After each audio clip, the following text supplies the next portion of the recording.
All right, I think it's time to bring the special meeting of Township Council to order. And the first item on the agenda is the adoption and receipt of the agenda items. I have one thing to add, and maybe Madam Clerk can help me with this. I would think it would be under E1. I would like to add an update on the interior fire response in Township Langley, so that will be E1. And I have Councillor Richter. Yes, Mr. Mayor. I have a very serious question about, well, two very serious questions about this particular meeting and the legality of this particular meeting. Yeah. Because when you sent out the request to reconsider, or not the request, the notification of reconsideration at 9:47 on Wednesday, July the 12th, in effect, your notification put us back to a state where we had not given third reading? That's right. Is that right? That's, well, Mr. Backen, maybe, that was my understanding, Mr. Backen. Yes. That's correct so far. Yeah. Okay. So we had not, and by the way, I don't understand why you did that. Like, it just came out of the blue, but that's another question. However, in the intervening time, since July 12th and this morning at 9 a.m., there is a member of council who has communicated with members of the public and received new information from those members of the public, and has in fact disseminated that new information from members of the public to all members of council.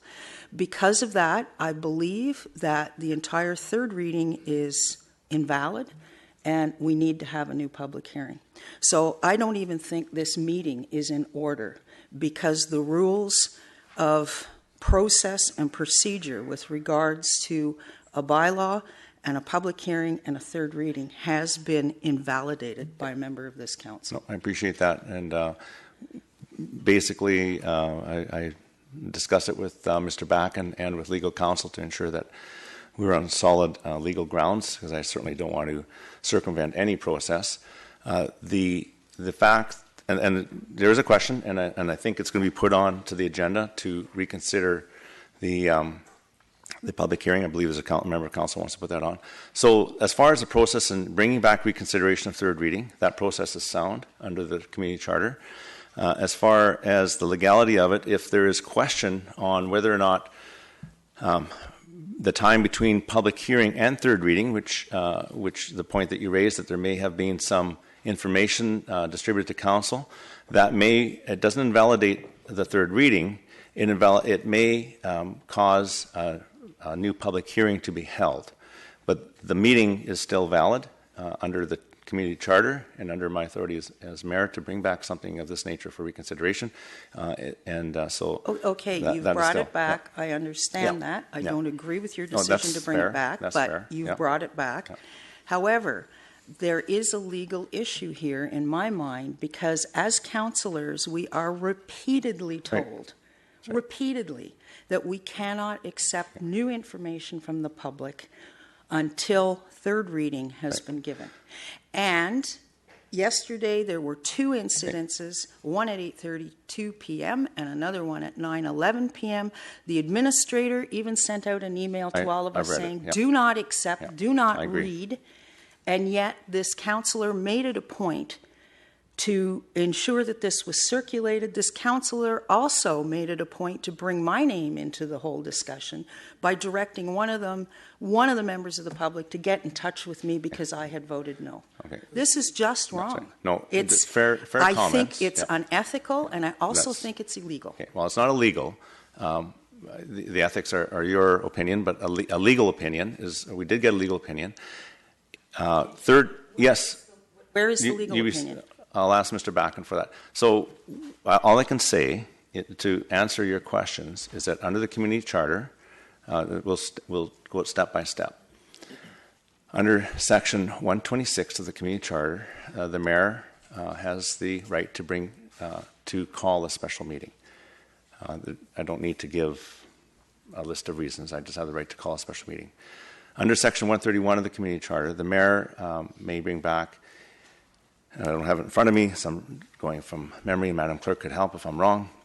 As a mayor, can bring back any motion for reconsideration.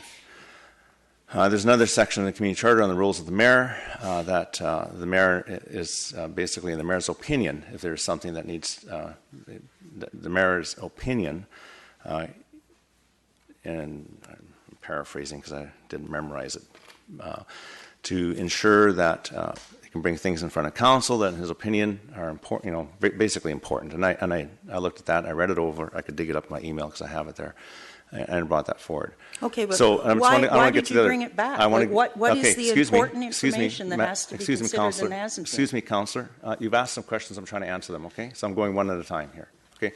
So as far as, I just want to lay the groundwork under the community charter, the legal grounds for a mayor to bring it back. And there really doesn't have to be a reason. It's just in his opinion. But I'll give you those reasons because I had to go through this, and I didn't take this decision very lightly. I took this decision very, very seriously because I don't like to bring things back for reconsideration unless I feel that in my opinion, that there's sufficient reason to do it. Number one, the official community plan update for the Brooks of Furnish has taken 16 months of public engagement to get to this point. We went through 2 very, very busy nights of council meeting, debating amendments. A lot of amendments came on the floor, approximately 30.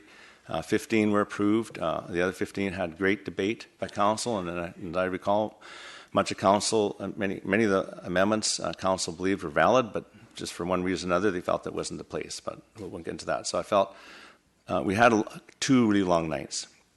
The Township Alliance spent a lot of money on this to do this official community plan update and to reach out to the public. So I'm of the opinion that quite often it's good to push pause and say, okay, let's just take a breather here. Let's let council take a look at it, and perhaps, and I felt perhaps, and no fault to the staff, that the presentation we had maybe didn't give as much clarity as I would like to have seen on the difference between the 87 plan and the 2017 plan. So as part of my reconsideration and calling the special meeting, I did ask staff to prepare a presentation to really show us, without providing new information, but just to go over the 87 plan compared to the 2017 plan, so that this council was very clear on the differences. Because I know a lot of the discussion was the minutiae of the 2017 plan and debating that, and sometimes it's easy to lose sight of what it is we're looking at it updating. So in my opinion, that was worthwhile bringing forward, just to push pause, give us some time to think about it. And yes, I did also consider that because of the timeline, and I discussed this immediately that morning with our CEO, does this constitute that we'd have to have another public hearing? And the opinion that I received was that if there's no new information received by council, now an individual member of council could receive it, however, that's up to council to decide. I'm quite willing to have that added to the agenda so council can have that discussion whether or not we should have another public hearing. I have no problem with that. The fact of the matter is this meeting is constituted, duly constituted within the community charter and with my authority as mayor.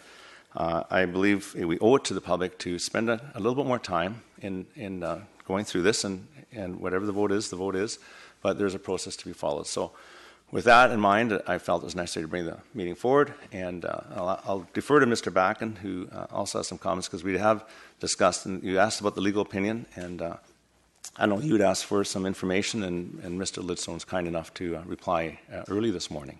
Thank you. That's correct, Your Worship. Perhaps just going back to first principles. As to the legal requirement for a new public hearing, the law is gray on the matter, and I'll try to describe why. As you've stated, we know for certain that one member of council receiving new information does not justify or meet the need or the threshold for a new public hearing. We do know that if the collective council entirely actually received new information, perhaps as evidenced by a motion, then there would be no doubt a public hearing would be required. And we're in this middle ground in between. The threshold is one really of fact and evidence, and based on the evidence that we have so far, which may not be the entire evidence, but it's the evidence that we have at this moment that Mr. Lidstone was able to opine at earlier this morning, he does not believe the threshold has been met based on what we know. Now, that being said, he would also go on to comment that if council elects to hold a new public hearing through a process, the point is then moot, because if a new public hearing is held, it's implicit in that process there would be a new third reading. There has to be deliberation at third reading. Doesn't mean it's granted. It simply means that there would be a deliberation of third reading following the decision to advance to a new public hearing. In the process we have before us, it's somewhat complicated because there was a motion prior to deliberation at third reading for there to be a public hearing. So as a consequence, the appropriate process would be to vary the agenda, if it's the will of council, to actually reconsider the previous motion for a public hearing. If that is passed, then there would have to be a date selected, and I believe one member of council has distributed a draft of a reconsideration motion that would provide such a date, and council will have to deliberate on that date. If that motion is defeated, we would then deliberate on third reading again, and that would mean the council would reconsider pursuant to your motion to reconsider the matter. If that is defeated, the matter is at an end. If it were passed, at that point then, we would have to provide more evidentiary, more evidence, more background for Mr. Lidstone, so we could reach a final conclusion as to whether or not it would be wise then to have a further public hearing. Okay, thank you. And excuse me, Councillor Richter, I have a question for Mr. Backen, just to clarify. So on the agenda, to bring back the reconsideration, I ask council, before we adopt the agenda, to put the reconsideration of the requirement for a public hearing. Would that go in D, and would it go prior to the item that's already on the agenda under D? Would we call a reconsideration of the public hearing D1?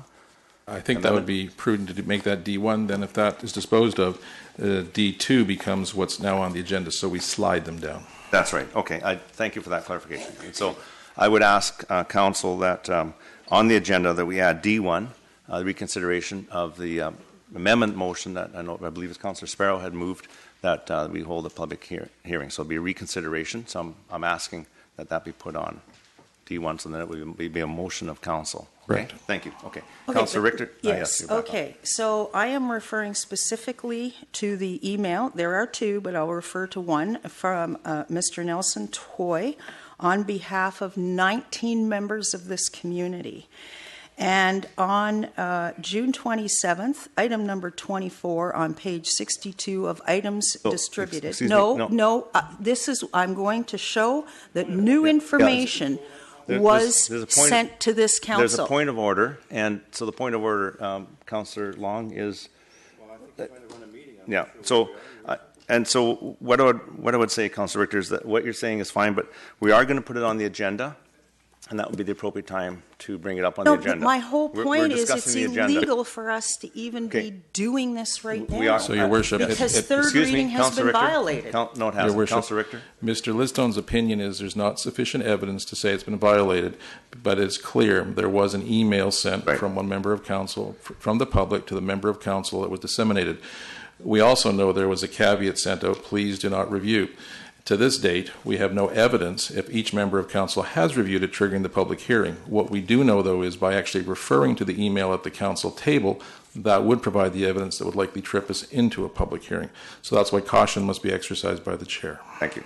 So at this point, we are, I'm looking for a motion to adopt the agenda with E1 added. That would add an update on the interior fire response from staff.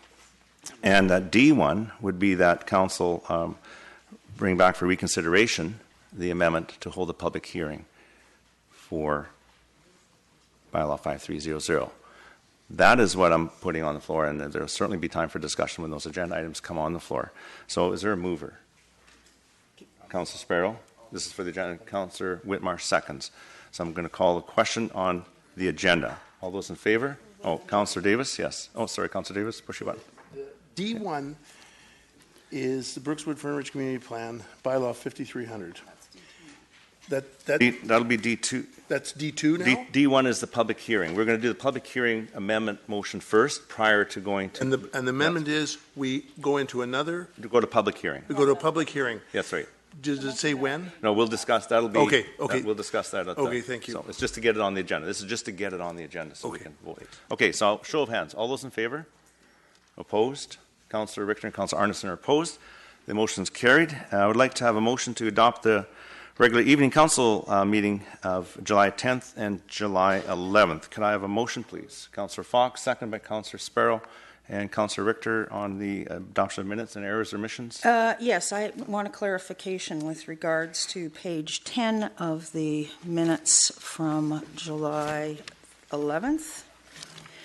And, the regular minutes. This is with regards to rezoning application number 100464 Blau and Triple J Poultry Farm Limited. At that, when we gave it first and second reading, I distinctly recall asking staff if all relevant information regarding this application would be released to the public. Mm-hmm. Correct. Okay. There was a letter released, but it was not all information relevant included in it. But is that on? I just have to be careful because a bridge is in between the closed and the open. The information contained was perceived to be all that was relevant. There was reference to a time frame. The time frame became moot because the time frame could no longer be achieved. So as a consequence, the process will be to go back to the applicant to clarify the time frame. The applicant is confused by the issues, I suppose, in terms of the specifics, because it's thought to be a positive. However, it may not be. So as a consequence, right now, where it's been left with is for the applicant to respond to the inquiry about the specifics in terms of whether they could still be significant. We're trying to get that further reviewed by legal counsel as well to make sure that we're on the side of the relevance test to make sure that we get the full disclosure that we seek to provide. Okay, but there was information in that letter, I think, that has bearing on the whole situation.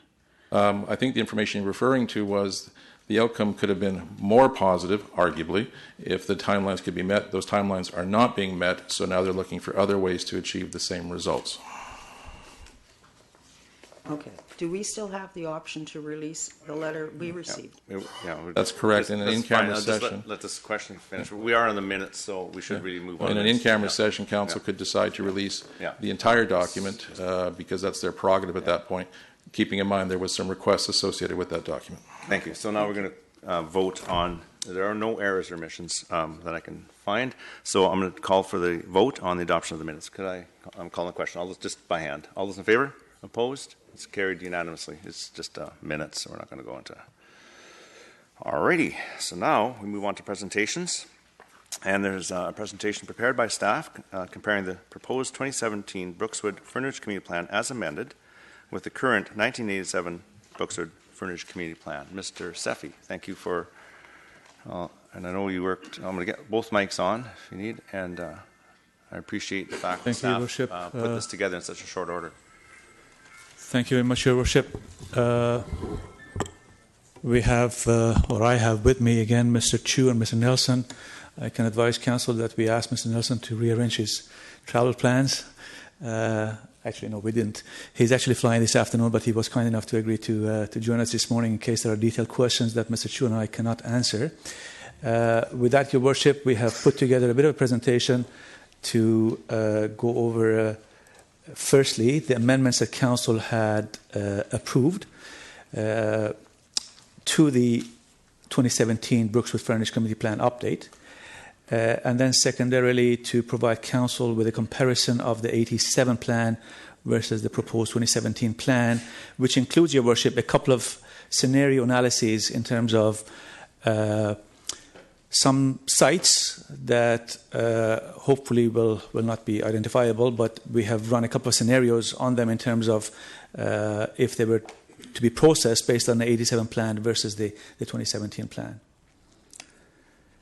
Excuse me, Councillor Davis, you want a copy of the Are we going to get a hard copy of like we had last time so we can make notes on it, or is it too rushed? Yeah, we'll Ms. Bauer ask staff to prepare that. Thanks for that. Okay. And again, I think if we can make notes and hold our questions, is fairly. About how long a presentation are we looking at? Not too long, Your Worship. Okay. Maybe about 20 minutes to half an hour. Our questions after. Thank you.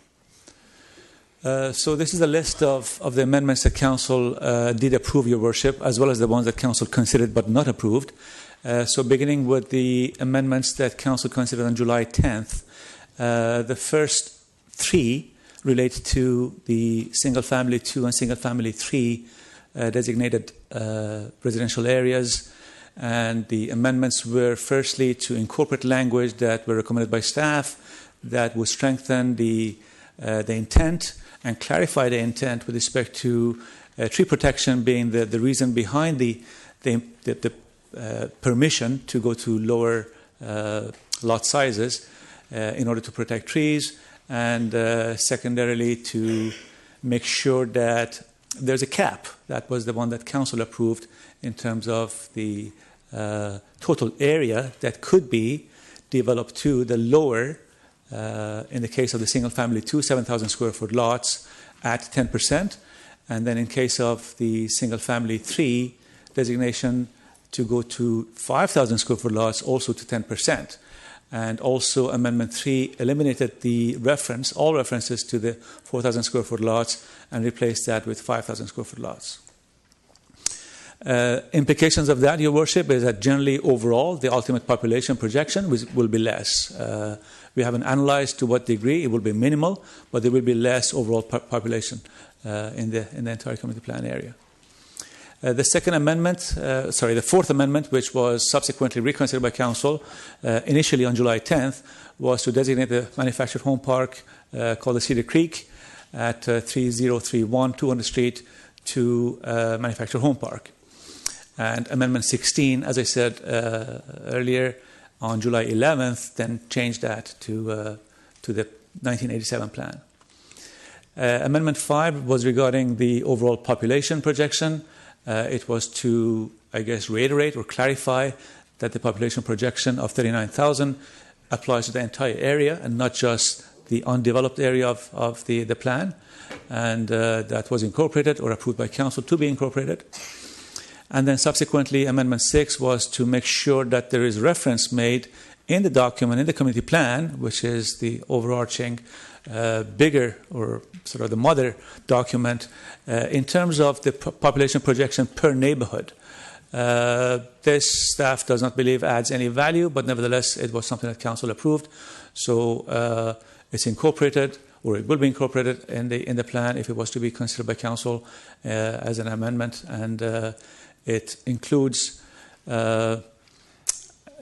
assumptions that staff did not feel was necessary to have in the community plan, because again, those are based on assumptions, and also those assumptions change from decade to decade, and this is a community plan that is intended to stand the test of time and last over 3 or 4 decades. So having said that, the amendment was made.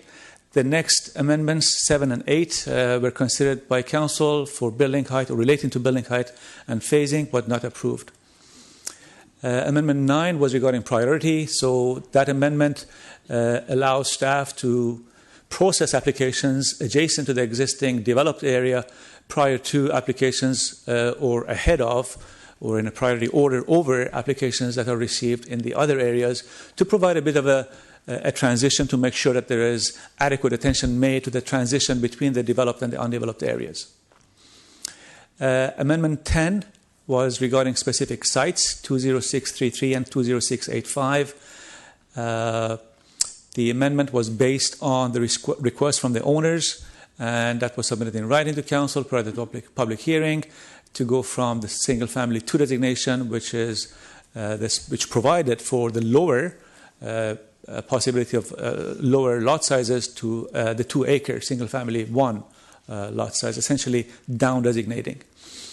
Number 11 relates to the protection of the existing lakes, and the amendment was to make sure that the existing lakes are included as watercourses to be protected as environmentally sensitive areas. And staff note, Your Worship, that is something that is a bit unusual in that the lakes, well, twofold. The lakes are privately managed with no municipal sort of control over them, as well as the fact that they are not sufficiently fed by another watercourse, which makes them sort of independent water bodies that are not continually being fed, and they are being fed by ground sources as opposed to surface sources, which makes it difficult for it to be formally identified, for them to be formally identified or designated or classified as watercourses. But having said that, that was council's decision, and it remains on the books. The next 4 amendments from 12 to 15 related to the density and the commercial village, in particular big box discussion. They were not passed. And subsequently, the Amendment 16 amends Amendment 4 by designating the Cedar Creek Manufactured Home Park at 3031 200th Street to the designation of the existing 1987 plan, which is single family 2, is it 2 or 3? 2, 7,000 square foot lots. That's again consistent with the existing 1987 plan. Amendments 17 and 18 regarding trails and clustering, respectively, were not passed. Age-friendly was something that Council did pass for staff to incorporate in the document, in the existing community plan, in the proposed community plan, to make sure that age-friendliness is something that's important and valued by the township. Impervious cover was not approved. And other than Amendment 23 on this particular slide, the rest, as you can see, the topic that related to each one were not approved by Council.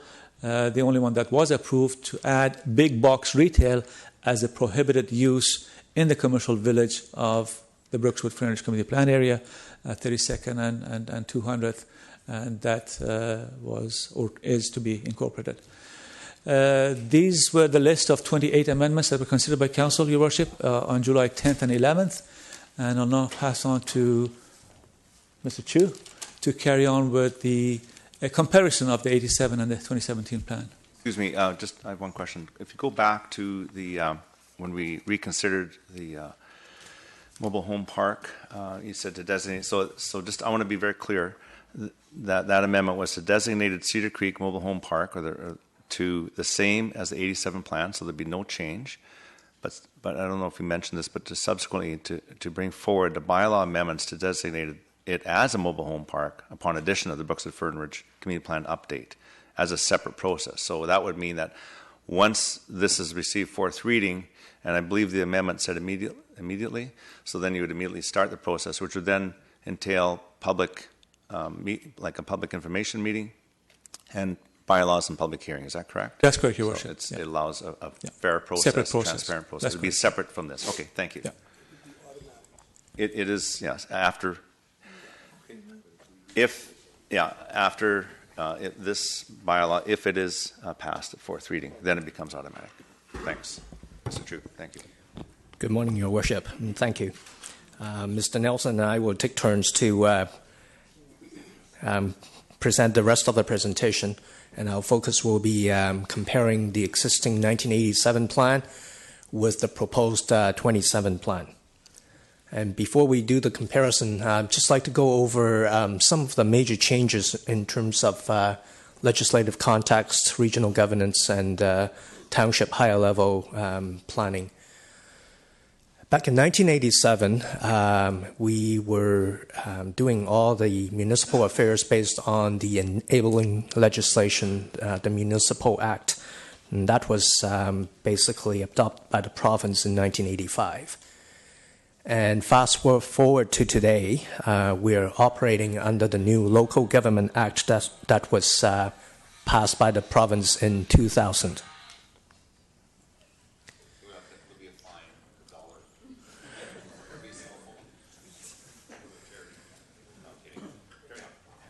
Back in 1987, when the Brookswood Fernridge Community Plan was adopted by Council, we were still part of the Central Fraser Valley Regional District. We joined Greater Vancouver Regional District in 1988, so that was a year after the Brookswood Fernridge Plan was adopted. As part of the Metro Vancouver area, we are now subject to the Regional Growth Strategy, and that was adopted by Metro Vancouver Board back in 2011. Also, back in 1987, we had the old official community plan, which was adopted by Council in 1979, and we have a new OCP, and it was adopted by Council in December of 2016. And in that particular plan, we have a regional context statement, which is a legal document that links us back to the regional growth strategy. So in a nutshell, we've brought the Brookswood-Fernridge Community Plan up to date based on new legislation, a new regional plan, and that's the regional growth strategy, and the new township OCP.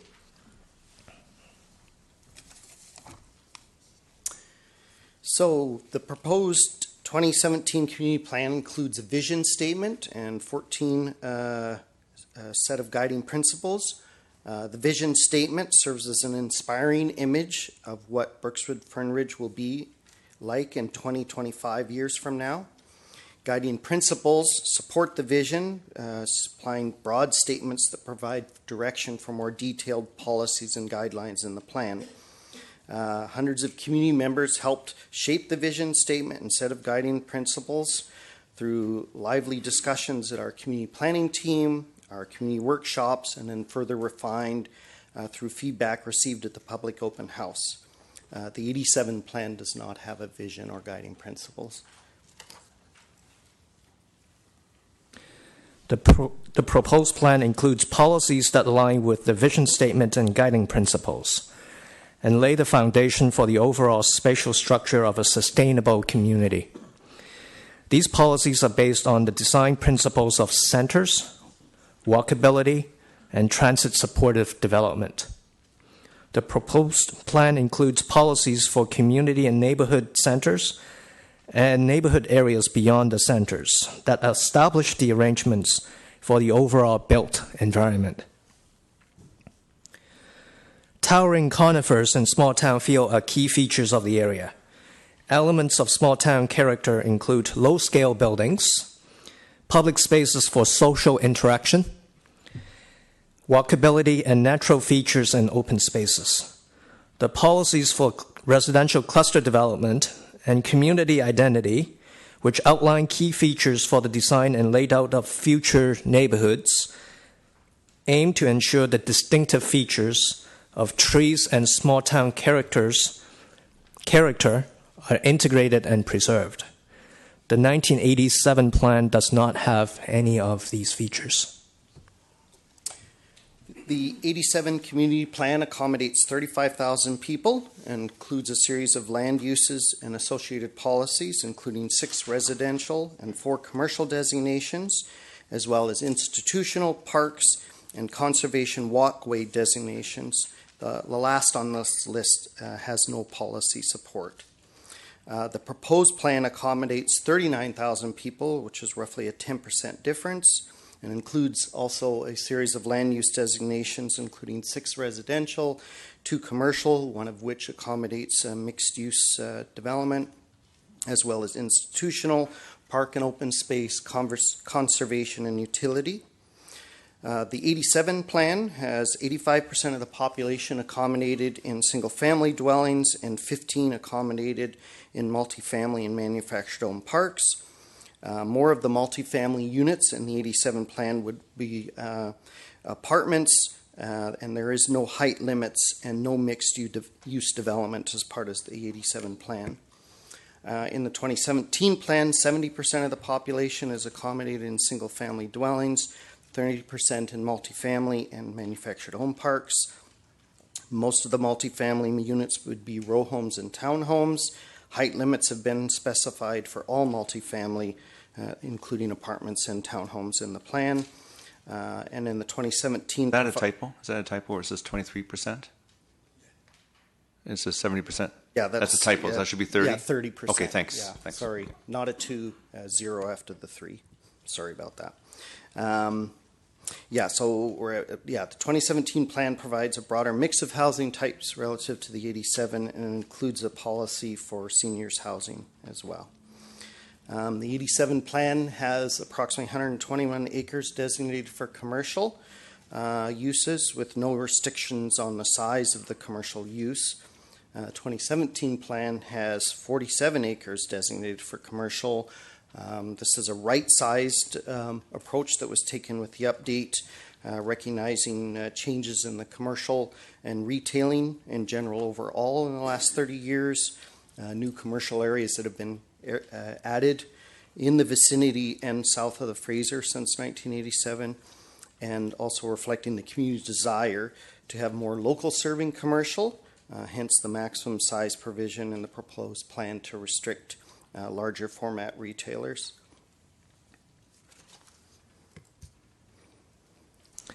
The 1987 plan includes policies for community facilities, including schools, parks, and open space. Policies for community amenities beyond parks are not identified in the 1987 plan. There's no policy for trails, urban greenways, or guidance for the preservation of heritage resources. The 2017 plan includes policies for public community facilities, including schools, as well as policies for an additional 100 acres of new community, neighborhood, and natural park space, plus provisions for pocket parks and over 50 kilometers of additional greenways and trails. Lastly, there are policies that recognize the importance of heritage resources in the Brookswood-Fern Ridge area. Planning for complete communities includes protection and integration of the natural environment. Policies in the proposed 2017 plan would guide the protection of groundwater resources, watercourses, trees, urban wildlife habitat, energy and water conservation, as well as management of greenhouse gas emissions. So just as kind of a point of clarification, so the 2017 plan identified approximately 225 acres of land for conservation, which is shown on maps 1 and 2 of the plan, and this accounts for about 7.2% of the total area of Brookswood-Fern Ridge. When you add in the wildlife habitat patches and corridors, which are also illustrated on map 4 of the proposed plan, this adds an additional 217 acres and roughly 9 kilometers, or 36.5 acres for wildlife corridors. So overall, in the plan, there's roughly 478 acres, or 15.2% of the land area identified for conservation and wildlife habitat. Policies in the community plan give direction through neighborhood plans to seek refinement and enhancement of this concept. Lastly, the 2017 plan could retain even more of the natural environment and add to the network conservation and urban wildlife habitat areas and corridors through the residential cluster development concept. So again, the 2017 plan includes those policies around integration or integrity of the groundwater resources, watercourses, trees, tree canopy, and so forth. The existing 87 plan essentially has no environmental policies.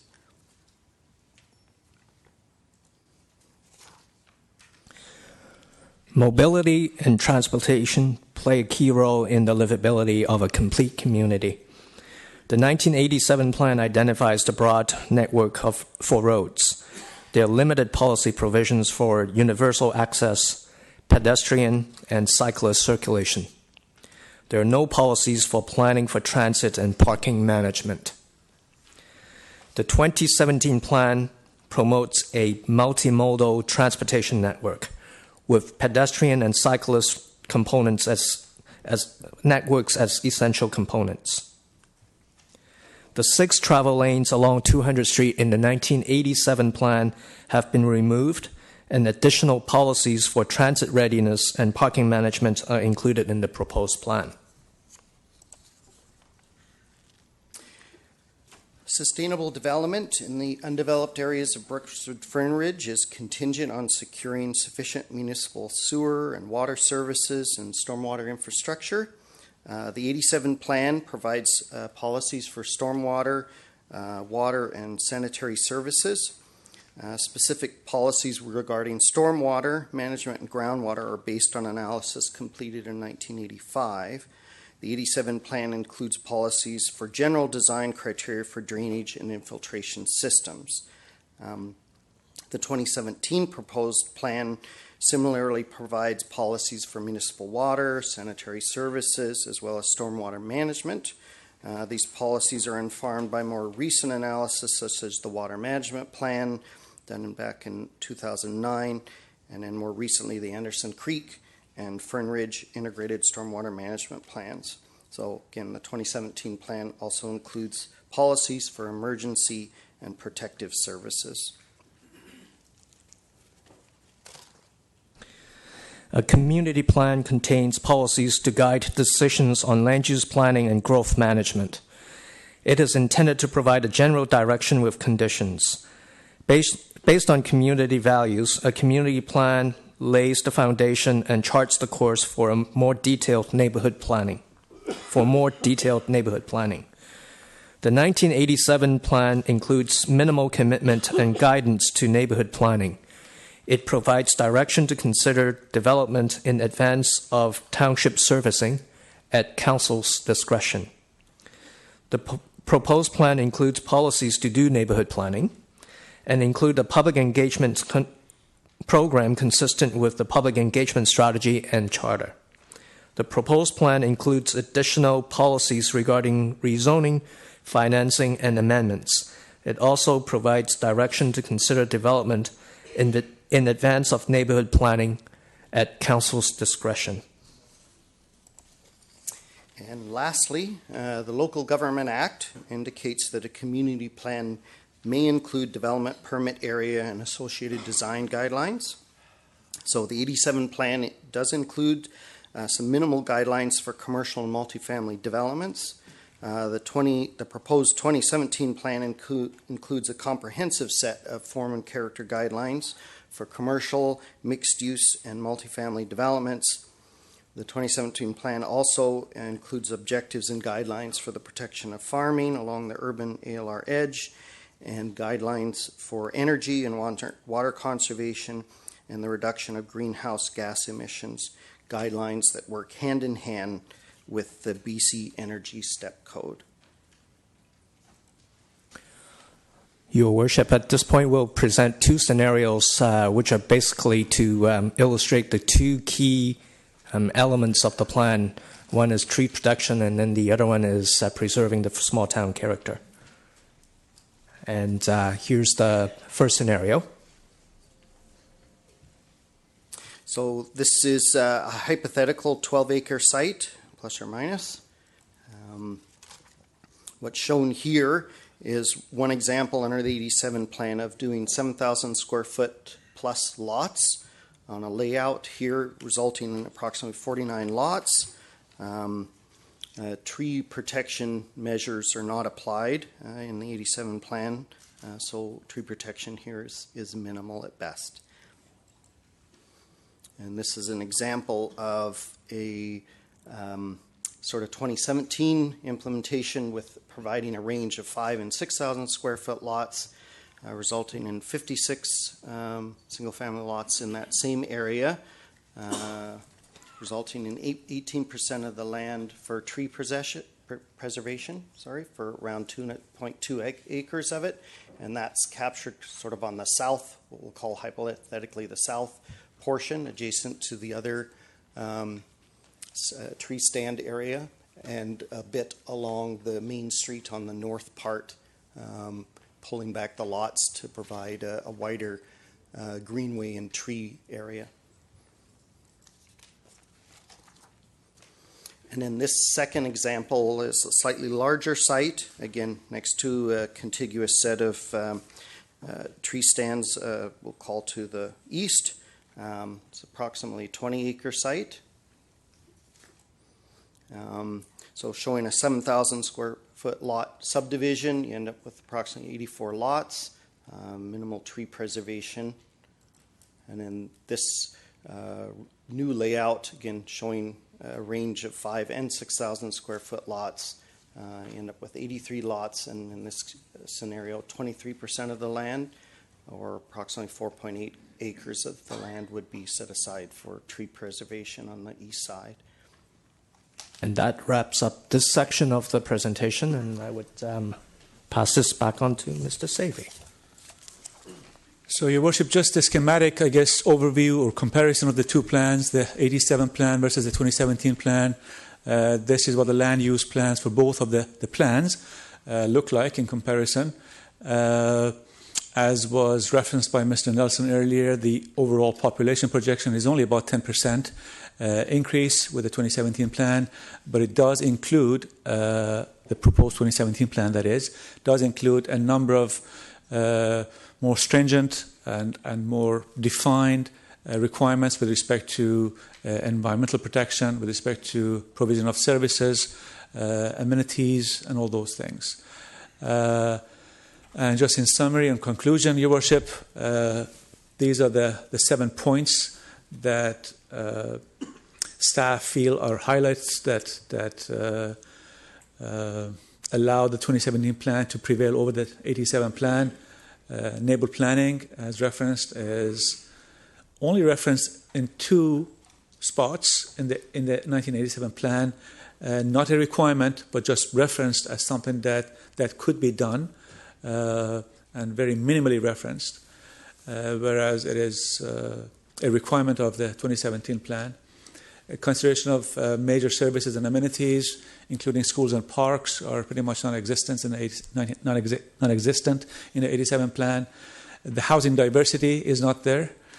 Parks and open spaces, again, Mr. Nelson referenced the actual projection of the parks and open spaces, and I believe that was something that was referenced earlier, I think it was July 11th, in terms of the actual numbers of acres being protected. Tree protection and greenway connectivity. There has been some question about, well, we do have bylaw requirements and policy requirements that surely would apply to any application that comes in, regardless of which plan is being based on or is being followed. That is true, except the 2017 plan allows for us to actually be proactively looking at tree protection. The existing tree provisions, tree protection policies of the bylaw that we have that would prevail if in fact we're looking at an application based on the 87 plan only allow for replacement. They don't necessarily require retention or protection of existing trees. They only allow for replacement of trees based on a formula and what it is that a proponent is able to retain. Environmental protection is another one. In particular, reference was made to groundwater resources, as well as interface and adjacency requirements or considerations, in particular to do with the ALR and the buffering considerations to do with ALR. Now, Mr. Safi, one point to clarify. Process and timing. There's been a lot of confusion in terms of the process to bring something forward under the 2017 plan versus under the 1987 plan.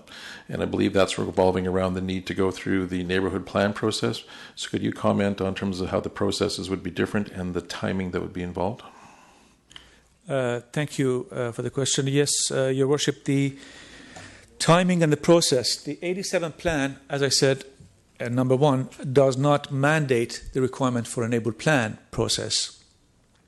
Having said that, staff will work towards achieving the same objective, maybe not necessarily following the same process, maybe not having as wide of a community engagement process as would otherwise be applicable, but nevertheless staff will try. This is the scenario of the 87 plan.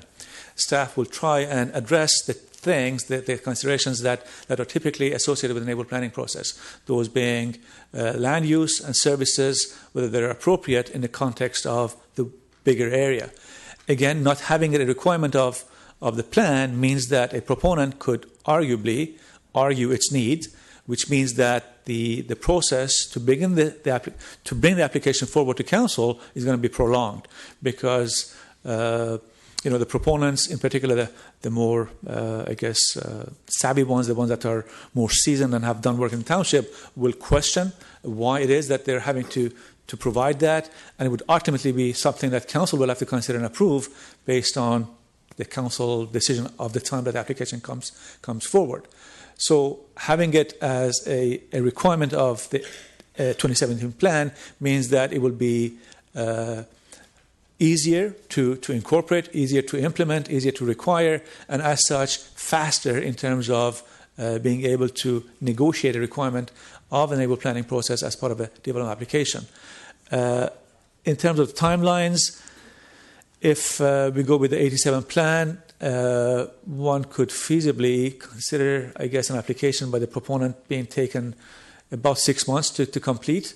Again, not doing a neighborhood planning process that we would require as part of a 2017 plan, whereas as part of the 2017 plan, a neighborhood planning being a requirement would probably take about a year before it's actually reached the stage where it can proceed to council for consideration of readings. That's, I think, as much detail I can provide in sort of the abstract. Thank you. And now I'll open up to members of council for questions to Mr. Sefi and Mr. Nelson. Mr. Chu, thank you very much for that presentation. I appreciate it. I had one question, and as I was rereading that 87 plan over the weekend, and I saw something, I just want to understand it. It says something about that septic tanks could be allowed west of 200th, north of, in that area north of 33rd or 38th or something. I don't have it in front of me, I can't recall. So in the old plan, we could go ahead without sewer, or is that, did I just misread it? I mean, would policies supersede that? Because it looked like, those areas could still proceed on septic. Thank you, Your Worship. The subdivision and development servicing bylaw would trigger, regardless of which plan, and that bylaw does require extension of sanitary sewer services to the entire area. So that was put in 87 before sewer was brought in. That's correct. For sanitary sewer servicing, however, for stormwater drainage, it's a different issue altogether because the 87 plan outlines, I think, a number of ponds, whereas the 2017 plan requires more attention to stormwater management, and that's something that the subdivision and development servicing bylaw will not trigger or will not impose additional requirements related to the stormwater management. Thank you. Okay, Councillor Richter.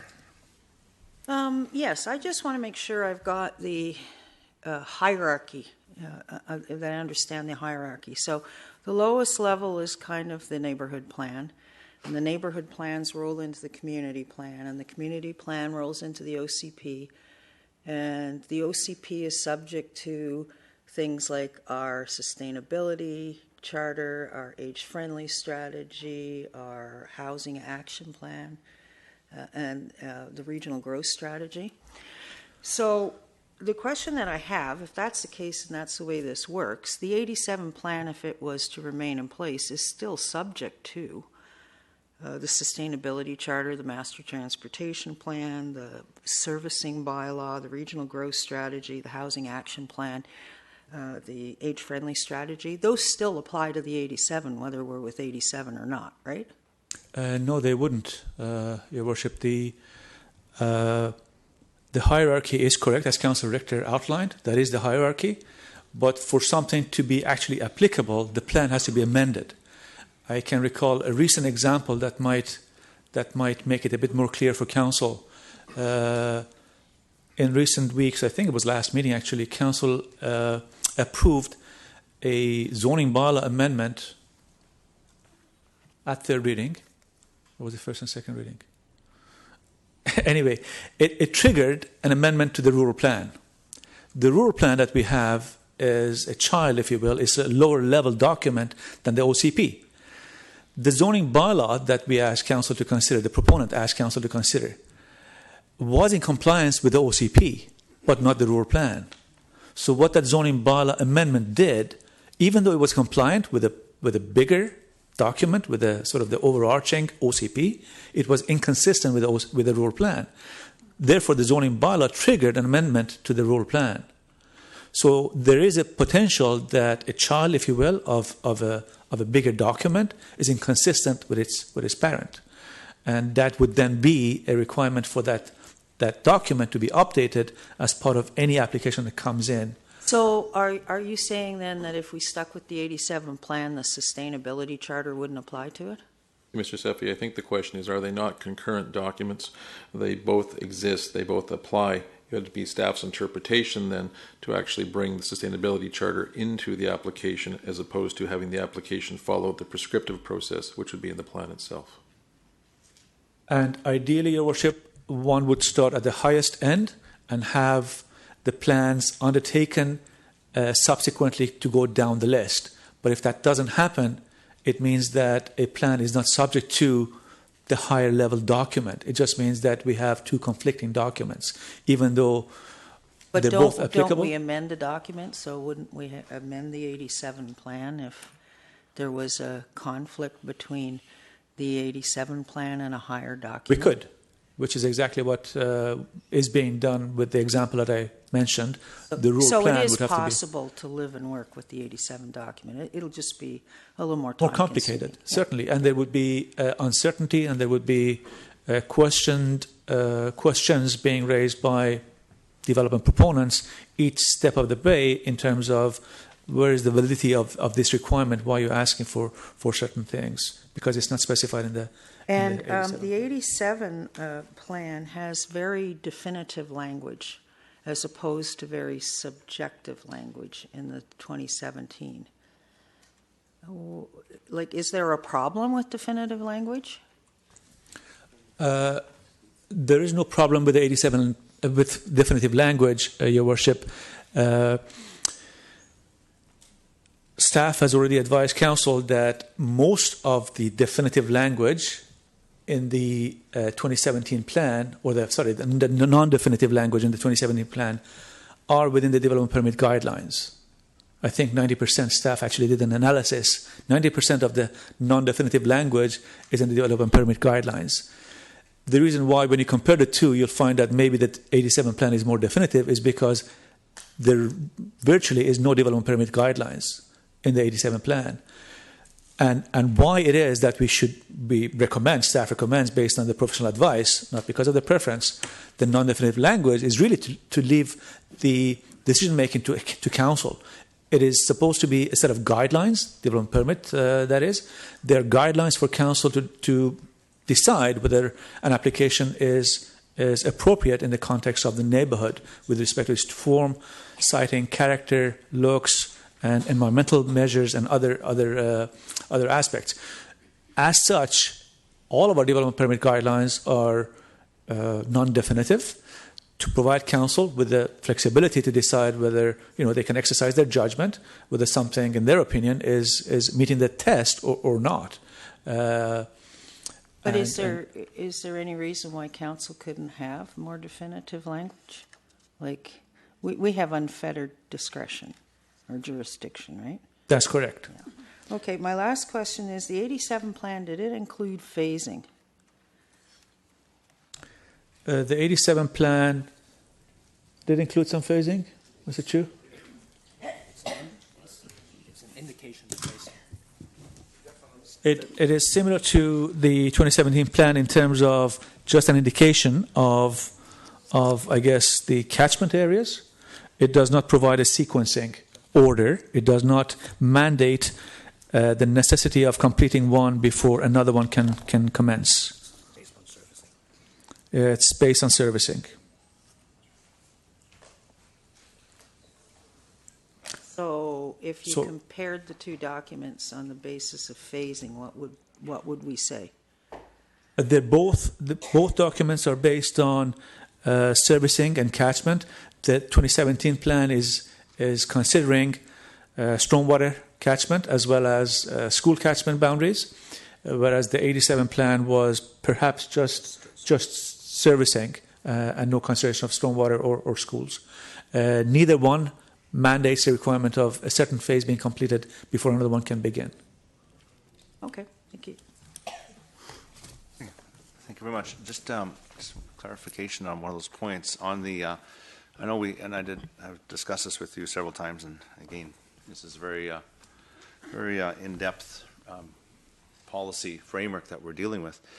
I know we have a lot of policies, as were mentioned, that guide Council and guide staff on proposals. So what I'm hearing is if under the 87 plan, a landowner comes forward with a development proposal, that would trigger an OCP amendment to bring those policies in line with the 87 OCP. Is that what you were saying? Because you said it has to be amended to bring the sustainability charter and some other guiding documents in place. So what I'm hearing is that rather than having like the 2017 plan allows for a policy framework which is very clear and incorporates all of these, so that it doesn't have to go through amendment every time. So every development that's come forward has to have that amendment. So in a way, it slows it down, it makes it more complex. So that you alluded to how much more time it'll take for staff to provide an application to council for first and second reading under the old plan, whereas the new plan would have some guiding principles already built into it. Is that correct? That's correct, Your Worship. So there are two aspects. One is the one you referenced, the fact that an application may trigger an amendment to the 87 community plan. The other aspect of it is that really it's so vague and non-definitive, and in fact missing in some areas, that the requirement of something, it will not necessarily trigger an amendment, but it will trigger the requirement being questioned by a proponent as to why it is that they're being asked to do something, because it's not there. So it's not necessarily triggering an amendment to the committee plan, but rather triggering a questioning of why is that required. Whether it's schools, parks, or detention facilities, or environmental protection, it may not necessarily trigger an amendment, but it will trigger a whole bunch of discussions in terms of why is staff asking for it, and is council likely going to support staff recommendation? What might council think at a future date? So we're trying to put more direction and more emphasis and a bit of a defined framework around those requirements without overstepping the future discretion of the council to say yes or no. Your Worship, we're just providing a guidance. Perhaps to simplify, because it's a tenuous point, under the 87 plan, an application could be made and be brought forward to council. The challenge staff have is looking at the documents that were referred to, the sustainability charter, transportation plan. Staff would have to interpret those documents and view the application through that lens. That means the applicant has to be educated as to those other documents and understand why it's important, although not embedded in the 87 plan. If the 2017 plan is in place, the first thing that happens is we have a lot of language then that substantiates those other documents. Then there's a neighborhood planning process that will drill it down a little bit further. There's comparable provisions in the 87 plan, but they're much more holistic in that plan. So we have the first set of bylaws that go forward, which is then the neighborhood plan. And then we go forward to the next level of document, which is going to be the rezoning itself. So it's a one-step process with some vagueness versus a two-step process with greater certainty, and staff then have the legislative ability to interpret or include other documents that have already been endorsed by council. Thank you for that. Councillor Fox. Thank you, and thank you very much for the presentation tonight and the comparators. I just wanted to talk quickly about the neighborhood planning process, which you've alluded to is more evident and more fixed in the 2017 plan. So my question is, what activates a neighborhood plan? Is it 75% of the landowners within a particular either one of the four defined neighborhoods, or can it be activated in another manner?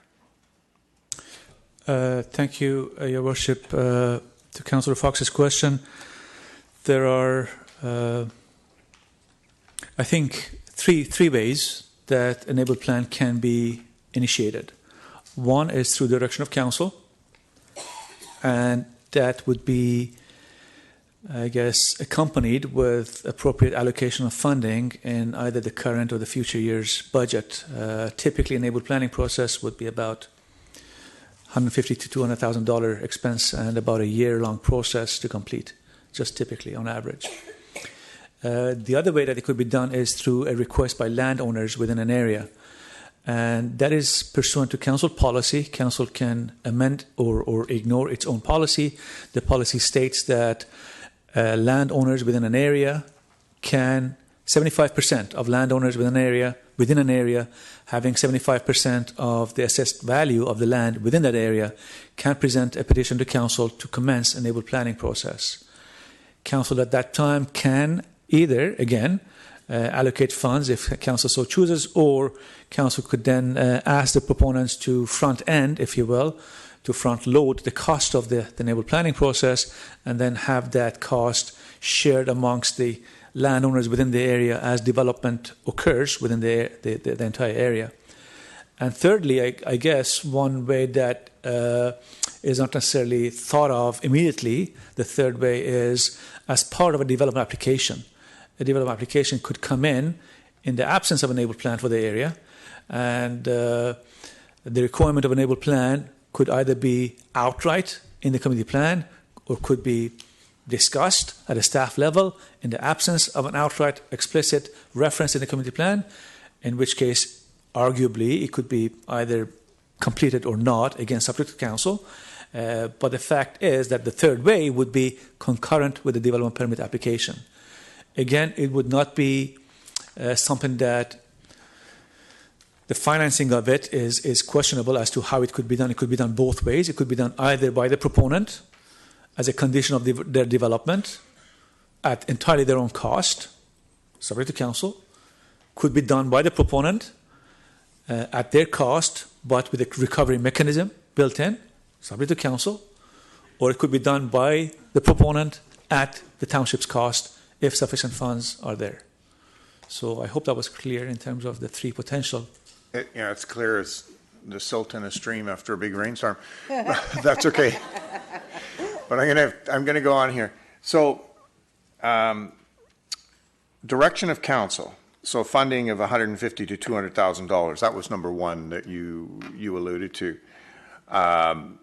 So if council was to make a directive and pass a motion to proceed with a neighborhood plan in one of the four, could that motion include a petition to the residents of that neighborhood, or not the residents, landowners of that neighborhood, to pay for the development of the neighborhood plan?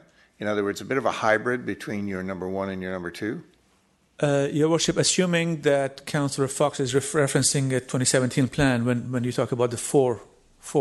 So assuming that we have a community plan that specifies the requirement for a neighborhood plan, is that the basis of the question? Which it does right now. Okay. In the 2017 plan, there's a specification the neighborhood plan has to be done, correct? That's correct, the proposed 2017 plan. Right. Which has no standing at this point other than having gone through two readings and public hearing. So my question is, in the first illustration you gave, you said a neighborhood plan can be activated by the direction of council, assuming that, and then the budget would be between $150,000 to $200,000, which would mean that we would have to include that in the upcoming year's budget. So that would mean that we're utilizing the taxpayers of the complete township of Langley would then be contributing to that neighborhood plan. That's correct. I've heard a number of times growth pays for growth. So the context of, upon that motion, petitioning the residents of that neighborhood plan and requesting them to fund it, but it's activated through a council motion. It's a different activation mechanism than the 75% of the 75% of the landowners who own 75% of the assessed value. So the activation, key activator is different. Council's activating it, not the landowners. Right.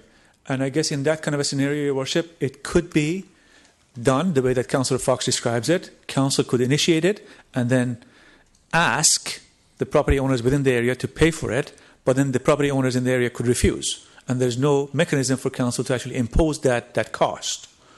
So I just have a question on just give me a second. But can council initiate it and then put it onto future development as a... Certainly. So then the township would be repaid as development occurs for the cost. Yep. That's what I understood. Okay, thanks. So there's two ways. We could petition and they can say no, but we could also say, go ahead, here's the $200,000 or whatever. And then as development occurs, there's a fee to come back to repay that. And then that funds the neighborhood planning process. So that's available. Thanks. So council would the taxpayer would front end it, but get that on a cost recovery basis. You know, I'm just trying to look at the options here in terms of it. Obviously, I'm a little concerned when the whole community taxpayers pay for something that will benefit a smaller area in the Brookswood plan. And Mr. Seppi, just to clarify, in terms of our traditional approach, how are most neighborhood plans brought into existence, and what's the time frame? We have done both types, either initiated by council or by the landowners within the area. Do you have a sense of the numbers? Is it 50-50 or? Oh, so more than 20%. 2 council initiated and 8 resident landowner initiated. In all cases, we've had a cost recovery mechanism built in, where it's not the taxpayers that pay for it. Even those that have been initiated by council, there is a subsequent cost-enabled planning administration fee or something that is built into the process, where each developer then pays something that then allows us to recover the costs and not have it as a foregone expenditure. And of the 8, it was a 75% requirement, the threshold? That's correct. So my subsequent question then is, you said the third activator could be as part of a development application, where an application comes in and staff would then do a plan concurrent with the development permit process. Is that, and a lot of people won't know what I'm referring to here, but that's okay at this point. Is that similar to condition number 11 on the applications that have gone in so far? Similar, but more explicit and more clear direction in terms of the expectations, in particular relating to public engagement. Okay, so there would be more, that would be more explicit. Okay, I understand. Thank you. Thank you, Councillor Long. Thank you for the presentation. Very good and thorough. And I guess it begs a question for me, because you've given it in your final slide 7 conclusion remarks that I guess you feel that this 2017 plan is superior to the 1987. So how can we reconcile that at the last meeting, councillors said that the 1987 plan, and actually evident by the vote, is better than the proposed 2017? How can we reconcile that, Your Worship? Because that's the comments that were made by councillors. It's better to vote down the 2017 plan because the 1987 plan is better. So in staff's opinion, is that? Well, I don't know. Any staff, truth in that? I don't know, staff. Excuse me, I have the chair. Excuse me, I have the chair. I have the chair. Excuse me. So, Councillor Long, I don't know if that's an appropriate question. However, I think staff have answered it in a way that, or answered that, in their opinion, with these 7 points, in their opinion, that they feel that the 2017 plan is superior or has more in it that makes it better. I don't know if staff can answer on what council's discussion was, and I think we have to respect that council made a decision, had discussion, but I don't want to get into that debate now. Yeah. Right now we want questions of staff on the presentation. But Your Worship, we're getting other folks are saying that the 87 plan is better. So this is our chance. Does staff have an opinion on that? They did. They presented it under the conclusion. And Mr. Steffi can maybe repeat that. Yeah, thank you, It's not Worship. fair to discuss what council opinion. Okay, thank you. So staff, based on their professional opinion, Your Worship, based on the process that has been followed, based on a reconciliation, if you will, of council direction of the past, based on their professional advice and best expert opinion and advice, based on the input from the public, based on the constraints of the existing community plan and the area that we're dealing with, believes that the 2017 plan is superior to the 1987 plan. Thank you. Thank you. Councillor Whitmarsh. Thank you for your presentation today. I had a question, and I think you may have answered it, but I'm wondering if you would be able to just maybe answer it again. And that is, if for example, we have someone who has a 10-acre piece of land, they'd like to develop this 10-acre piece of land, how does that work, or what is the difference for them for the 87 plan compared to the 2017 in the absence of having a neighborhood plan? So if we don't have a neighborhood plan in 17, could they still develop that 10-acre piece? And how would that differ in terms of timeline and process from staying on the 87 plan that we're currently on in the absence of having a neighborhood plan? Thank you, Your Worship. I will try and in a bit, I guess, more articulate and clear way, because I believe the question was asked by Mr. Backen earlier. So the 87 plan does not have a requirement, for example, for schools and parks or for completing a neighborhood plan. So an application could come in, or has come in, as council has evidence, and that would propose a certain development number or pattern or layout. In the absence of the definitive requirements of a neighborhood plan as proposed in the 2017 plan, staff would discuss those requirements, such as schools, parks, greenway connectivity, environmental protection, detention facilities, neighborhood planning process. However, an applicant, depending on, again, their sophistication, their level of experience, their level of, financial status, what their drivers are, could then start arguing and discussing those requirements with staff, which would then mean a prolongation of the process, and then the risk of is council going to necessarily, support the staff's requirements or not. And as you know, councillors are free to meet with proponents, as they do from time to time, and arguments are then put to them in terms of why it is that something is too onerous and too much of a requirement for a particular developer to undertake, whether it's signalization of a particular intersection or detention facility. That is typically a big requirement. That's like a 2-acre dedication, 1.5 to 2 acre, or a park site. Park sites are 5-acre parcels. How do we actually manage those community amenities and servicing requirements in the absence of definitive requirements and guidelines is a question. And it's not easy for me to give you a number as to what that timeline might be, because it really depends on, again, a number of different factors. But overall, it makes it longer, more challenging, because we have no certainty.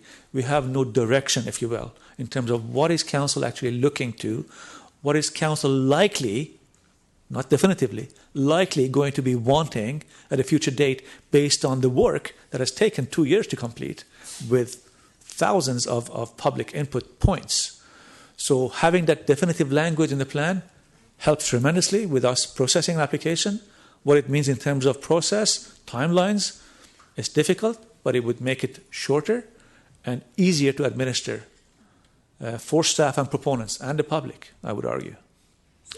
Thank you. So if we were to adopt the 2017 plan, and someone had a 10-acre piece of land, and there was no neighborhood plan yet developed, but we're on the 2017 OCP, could they still come to council or with an application to develop their 10 acres, or would they have to wait until the neighborhood plan is complete before they could develop their 10-acre piece of land? Thank you, Your Worship. Mr. Seppi, there's a bit of a legal element to this, so okay. If I could start. Yeah. Council is obligated to actually consider each application that comes before it. So if someone had your scenario, council would be required to consider that if the applicant pushed that through. If we look at our other areas, though, traditionally our advice would be to the applicant to go through the neighborhood planning process first, to finish that process. And as you've heard, there's a number of ways to start that neighborhood planning process. So depending upon which option it began, that would add the timeline. So in a way, what Mr. Seppi has said is that if there was an application under the 87 plan, it would start more quickly, but may take longer to process because it would actually have to go through the equivalency, sustainability charter, those elements. It'd be difficult. Some people grasp them, some people argue them. If one goes to the other section, though, if we have a neighborhood plan in place, it's very quick to process the applications because that ambiguity has been removed. However, you must put to the front of that then the neighborhood planning process, which involves triggering, public consultation, bylaws, all of those things. So it's a bit of an apples and oranges comparison. A application in 87 under the 87 plan could go very quickly, or it may take a long time depending on the applicants. Whereas if you have a more regulated structure, if you believe more regulations and processes are going to help streamline the application itself, the neighborhood plans contribute to making that process go quicker once they're in place. Agreed? Yes, and I guess I would add to what Mr. Backen said, Your Worship, the fact that council is obligated to consider every application would mean that in the absence of a specific requirement of a neighborhood plan, what staff would recommend is, as part of a condition that council is looking at for that particular development, that a neighborhood plan be completed or equivalencies provided to address the same conditions or the same requirements as a neighborhood plan would. Okay, thank you. Thanks. Councillor Davis. I'm sorry, thank you very much for your, two comments. I think it was just answered. A neighborhood plan is maybe just as important at this point than an OCP. Because you alluded that comparing the 17 to the 87, that it would be more streamlined and people would come, or the applications would come and they'd already know what was there. Whereas in the 87, they don't know. And so then it creates a problem. So I think that question maybe was answered. The other thing is, the Brookswood Fernridge plan has got like 9 or 10 pages if you take away the thing. And the other one, the 17 is like 120 if you take away the pictures of the maps and whatnot. I guess that was just more of a comment. I'm concerned about because what happens is if we when an application comes forward, which it does, it always seems to be wanting to change from the community plan or the neighborhood plan. They want 4-story. If they're allowed to build 4 stories, they want 6. If it wants to be certain density, they want more. So I guess my question then would the 17 refine that down, or would they still be allowed to come to council and ask to upzone? Your Worship, a landowner is entitled to make an application to council based on the provincial legislation at any point, regardless of what a plan says. That's the sort of the free market land ownership structure that we have in Canada. That's the problem. If everyone on council wants to develop, or then it's going to get then it doesn't really the strength of the plan or the neighborhood plan doesn't matter because they can come forth and try to achieve what they want. Right. They could, but the key thing to consider, Your Worship, is the requirements that are required, the requirements that are then triggered if a community plan amendment is being sought. Typically, it has more requirement, regardless. If somebody is coming in with an application that amends a community plan or a neighborhood plan, typically there's more process and procedural requirements for them to complete and go through than if it was just a rezoning application without a neighborhood plan or community plan amendment. Okay. The process would be different. Thank you. And as you're saying, no matter what the plan is, everyone has that right to ask for an amendment to the official community plan at any time.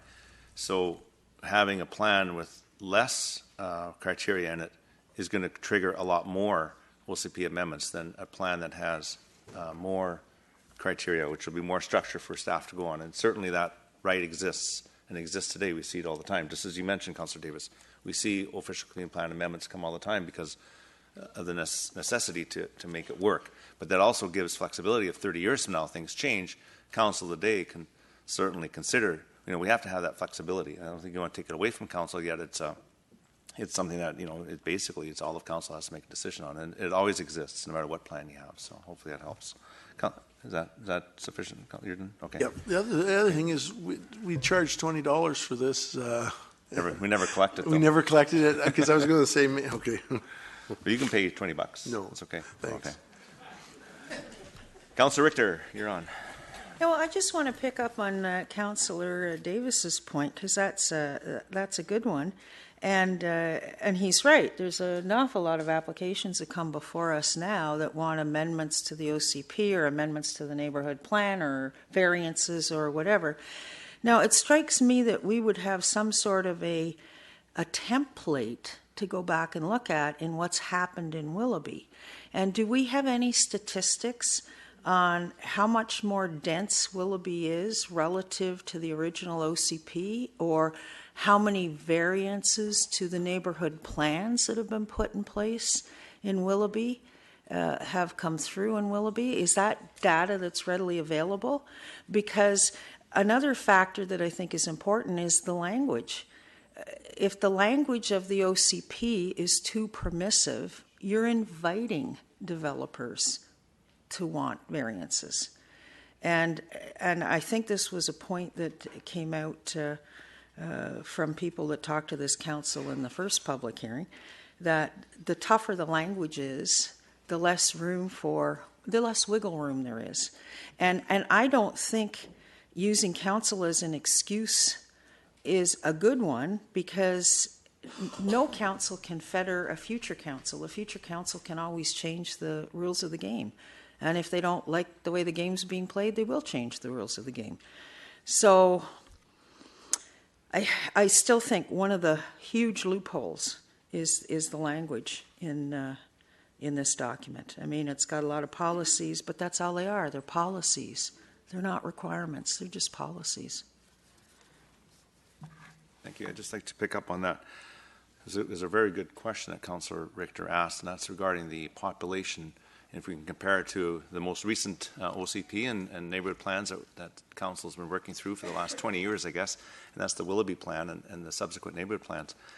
The population build-out in that plan and in those neighborhood plans, have we reached or exceeded based on the projections when the neighborhood plans have been put in place? I can provide some comments, Your Worship, and then ask Mr. Chu to provide further information or correct me if I'm wrong. Historically, we had used in Willoughby a mechanism called amenity bonus zoning to provide for such things as greenways in return for increased densities. And I can tell you, in the first couple of neighborhood plans in Willoughby, i.e. Routley and Southwest Gordon Estates, developers were not keen on taking advantage of the higher densities. Therefore, we were not accomplishing the greenway amenity requirements, and developers were rather having lower densities because the market was more attractive for lower density developments. Overall, we have the numbers. We can provide at a future date. I don't have them off the top of my head, but certainly we can provide them on a neighborhood-by-neighborhood basis in terms of what the projections were and what the ultimate numbers became. So going back to what I was saying earlier, what happened was, as a result of our experience in Routley and Southwest Gordon, then what we did was we actually increased the density in one or two of the neighborhoods. I believe it was a 208th Street corridor, because of the fact that we were not achieving the projected densities. And overall, my guess would be, and again, it could be, I stand to be corrected potentially, but my guess is that we have not achieved the numbers that were projected at time of the neighborhood plan being commissioned, because generally the market in the Township of Langley is such that developers tend to want to have less density than more, with the exception of the 208 Street corridor being a bit of a difference because the community plan actually provided for more density. But overall, and historically, again, things have changed in the past 4 or 5 years, but prior to that, single family was certainly the predominant form of development, and developers were keen to take advantage of less density than more. You want to add anything? Sure, that's okay. Yeah, of course. Just to add to the previous comments, in the case of Carvolve, we actually added additional density simply because of the Carvolve Transit Exchange, and it's a good practice for us to put higher density very close to the freeway, especially closer to the Transit Exchange. Another example that I would provide is in the Williams area. This is an area that we're working on a neighborhood plan just south of the freeway again, at the proposed or at the 216th interchange that is under construction. Based on community input, we're considering higher density than what the Willoughby community plan is provided. Currently, the Willoughby community plan basically looks at the area as suburban residential area at about 4 units to an acre. But since the adoption of the original Willoughby Community Plan back in 1998, the land market has changed, and the 216th interchange is now put in place. And again, based on community input, we're looking at higher density than quarter-acre lots. Okay, thank you. Thanks for that clarification. Okay, any other questions of staff on the presentation? I see that's it. So I want to thank you very much for putting that presentation together. I know you had a short time, and Mr. Nelson, you can now go catch that flight and take your vacation. We do appreciate all the effort you put in and coming out this morning. Thank you.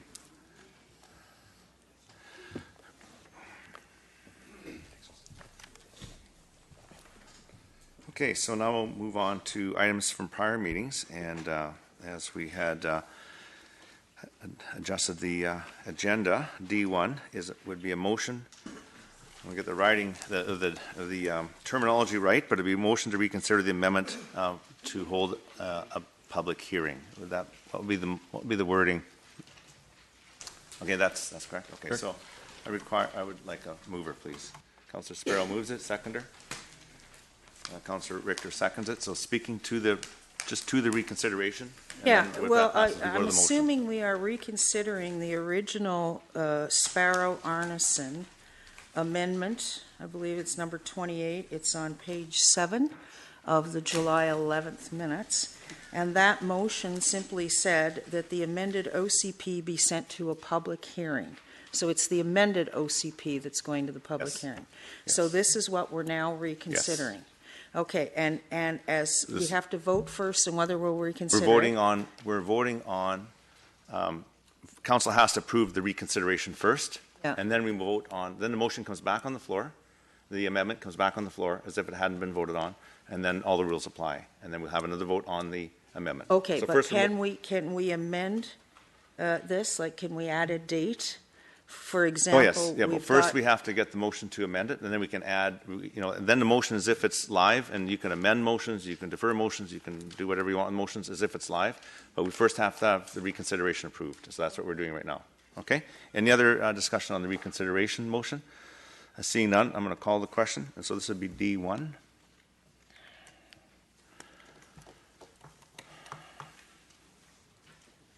And that carries with Councillor Fox and Councillor Qualley opposed. So the motion, in fact, I just want to find that one so I'm clear. That was on page, where would it be? I got different page numbers. In the printed agenda, what number is it? Or what page is it? It's on page 7 of the minutes. Of the minutes, okay. Page 7? Of the July 11th package. Yeah. Okay, I'm in the wrong. In the overall agenda, this paper agenda, what page is it? Page 30. Thank you. That helps. Public hearing. Okay, it's right at the bottom. It's amendment number 28. Okay. So that's the amendment number. That's number 28. Correct? And that so the motion is back on the floor, and the motion states that the amended OCP be sent to a public hearing. Okay, so I would further ask for an amendment to this that would set a date, and I've discussed it with staff. I'll give you a chance. I've discussed it with staff, and because of summer and timeframes, the staff recommendation would be either our first meeting, which is on September the 11th, or because it's a heavy agenda, we could just deal with this particular one on September the 12th. So with that, I'll just open it up to council. That would need to be an amendment to this motion. Councillor Richter, you've pushed the button. Yes, I would like to move an amendment that the public hearing be held at the second meeting in September in the George Preston Recreation Center in Brookswood. Are we have a public hearing scheduled for the second meeting in September? It's one. Do you want the exact date of it? I know in our discussion with the calendar is so tight that we have a lot of events that week, and so if we have to adjourn, it might be difficult. Mr. Backen. The 18th, we do have a public hearing scheduled for our regular meeting, so that we just have to have some direction from council if we're preempting that, going other places, etc. Okay. Okay, so staff is preferring then a Tuesday night for the public hearing, Tuesday the 12th? We found the last public hearing, it worked better being on a separate night. Okay. All right, so my motion would read that we have it on Tuesday the 12th at 6 p.m. in the George Preston Rec Center with this as the only item on that agenda. Is there a seconder to that amendment? Okay, I'm going to push amendment 1. So now the amendment is on the table. I will open that up to council. We just need the seconder for the I got the seconder. It's Councilor Davis. I'm sorry, I didn't mention that. I think September 12th is a good date. My one concern is that we have all the facilities here for staff for all the recording and all of that. So, Mr. Bracken? There's technical issues, Your Worship. Yeah. You may wish to actually consider it by way of division. That is the date, then the location. Sure, we can do that. So I would move division to deal with the date and then the location. If I could have a seconder to division, Councillor Whitmarsh. Show of hands in favor of division. Opposed? Councillor Richter is opposed to division. So now we'll just deal with the date first, and so then we'll deal with the location second. So Councillor Long on the date. No, I was actually going to speak location, to the motion.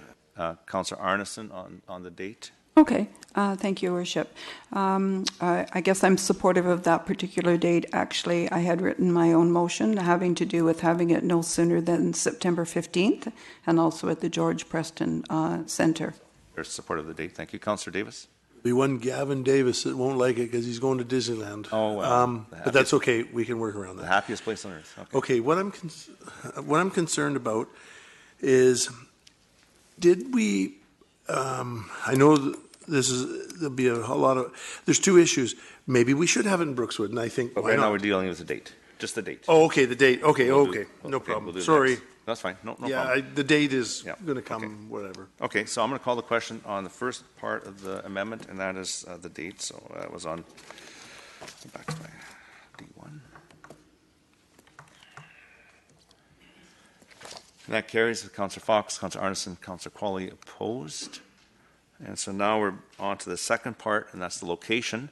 I do have a little list still here. Councillor Arneson. Oh, actually, I'm going to open Amendment 1 again. Sorry, that was for the main motion. So push your buttons for location. Thank you. Councillor Long. Your Worship, I think someone's trying to plan a rally of some kind, but I mean, this is our seat of government here. The last public hearing we had went very well. You do have all the technical items here, so I don't understand why we would put this on a road show, although I have some suspicions as to why that would be. So I would move that it would be here. Yeah. And that's why I actually wanted to speak to the motion rather than dividing it, which was an excellent opportunity to put it on the floor, I guess, but it might have been better to entertain an amendment, which I was willing to give, which is it should be here. Okay. But so a defeat of this amendment would bring it back here. Well, that's one way to somebody do it, else had another. Okay. Thank you. Councillor Arneson. Yes, thank you, Worship. Well, contrary to that opinion, I've heard from many people who were seated in areas other than the theater for the overflow situation, and it was less than stellar what they were getting. They couldn't make out what was being said, and the audio was problematic. So unless we could guarantee that there was some way to ensure that everybody had the ability to hear exactly what was being said in the room in real time and could see what was happening, I don't support it being there. And I think that in the alternative, it is a large enough venue that we pretty much are assured that if we have it at the George Preston Centre, there would be enough room for everybody to be seated in the same room. And logistically, yes, it would create a few issues, but I think overall the benefit would be that, you know, we have a venue that's appropriate and not people having to be otherwise situated.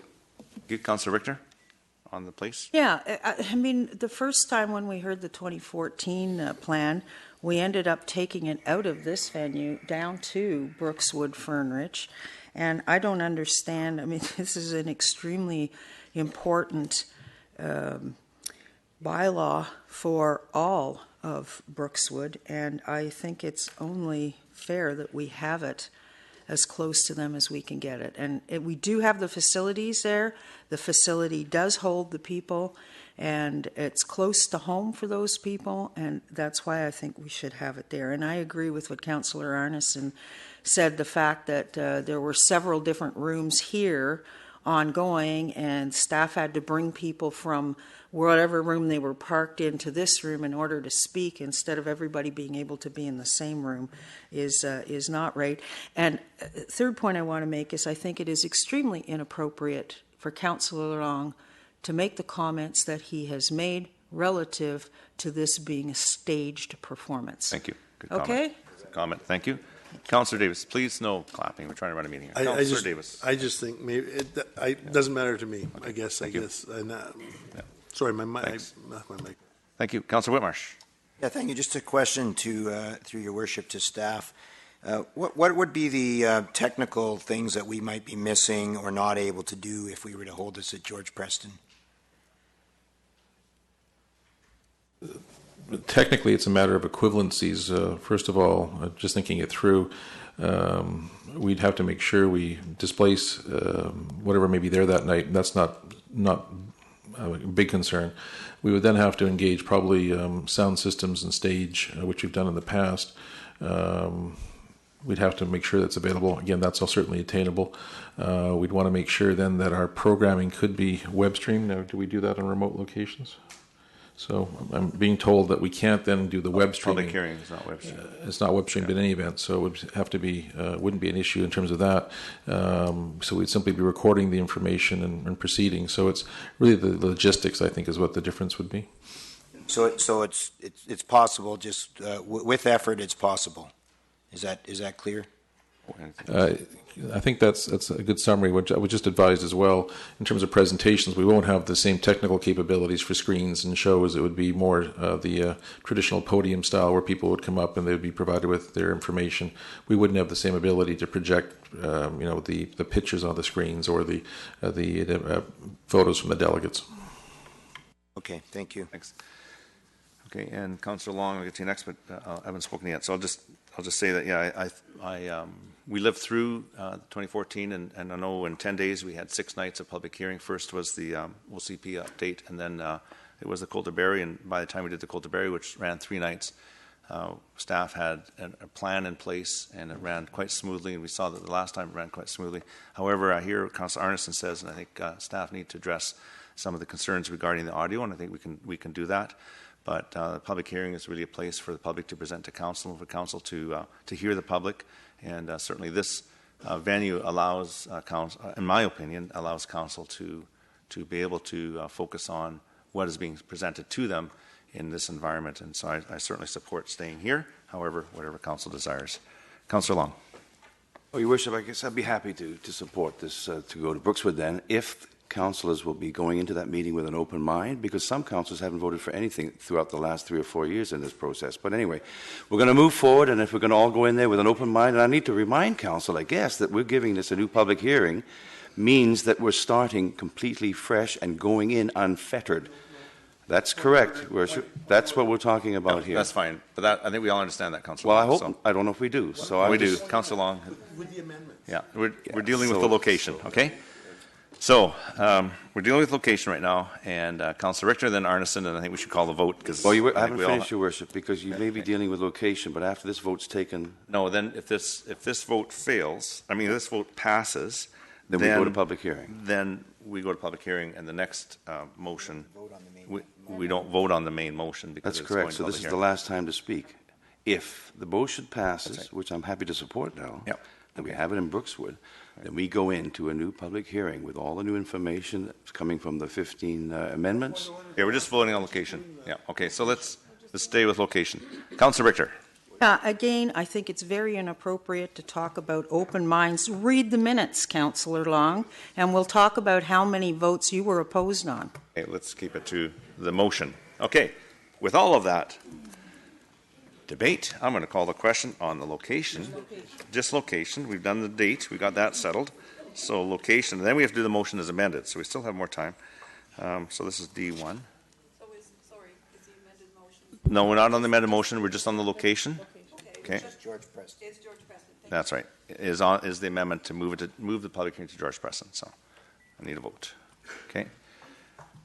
And it carries with Councillor Foxmeyer froze, Councillor Qualley opposed. So now we're on to the main motion as amended. And Councillor Arneson, you were on the list.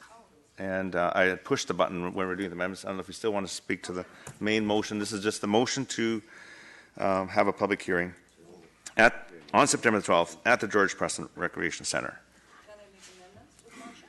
We certainly can. I just have to, okay, let me get your mic back on. There Thank we go. you. Okay, there you go. You can make any amendment you wish. Yes, thank you, Worship.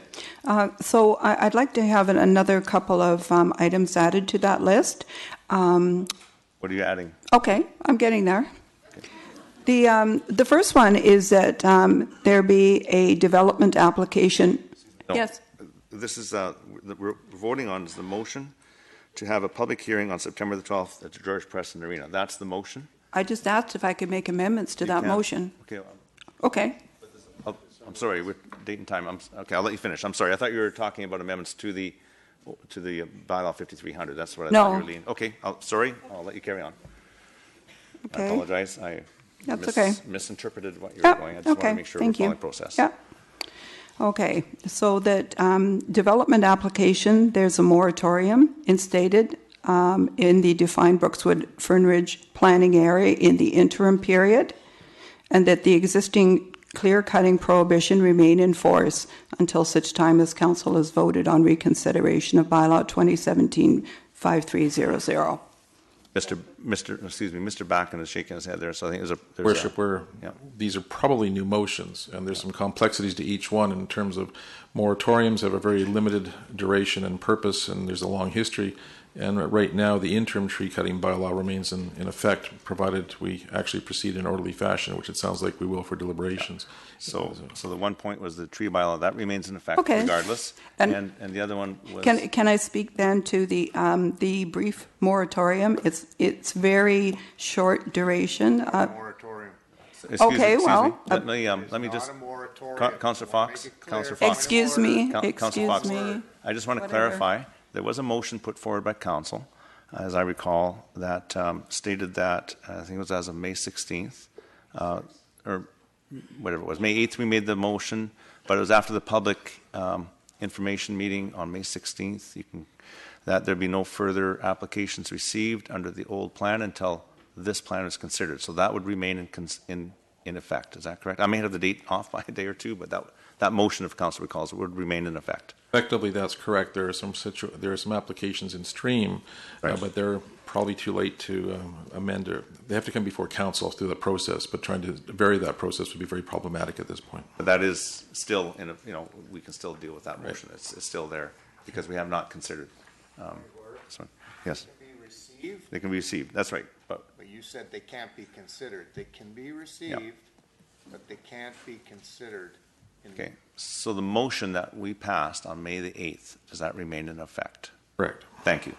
So I think that helps satisfy, I may be wrong, but Councillor Arneson, that satisfies your intent.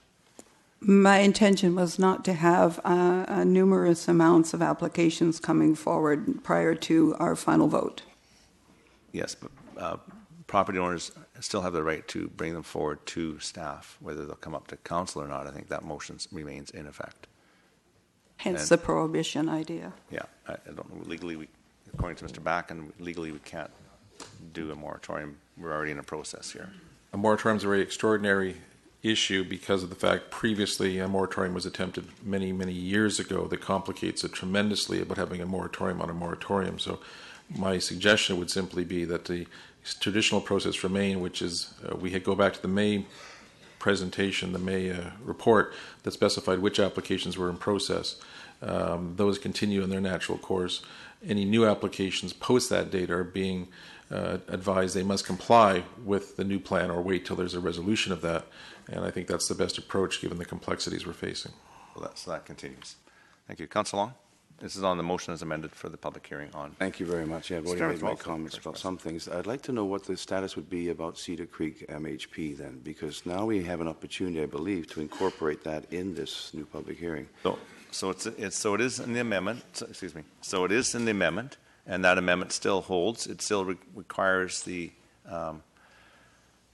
public hearing, but as for this bylaw as amended.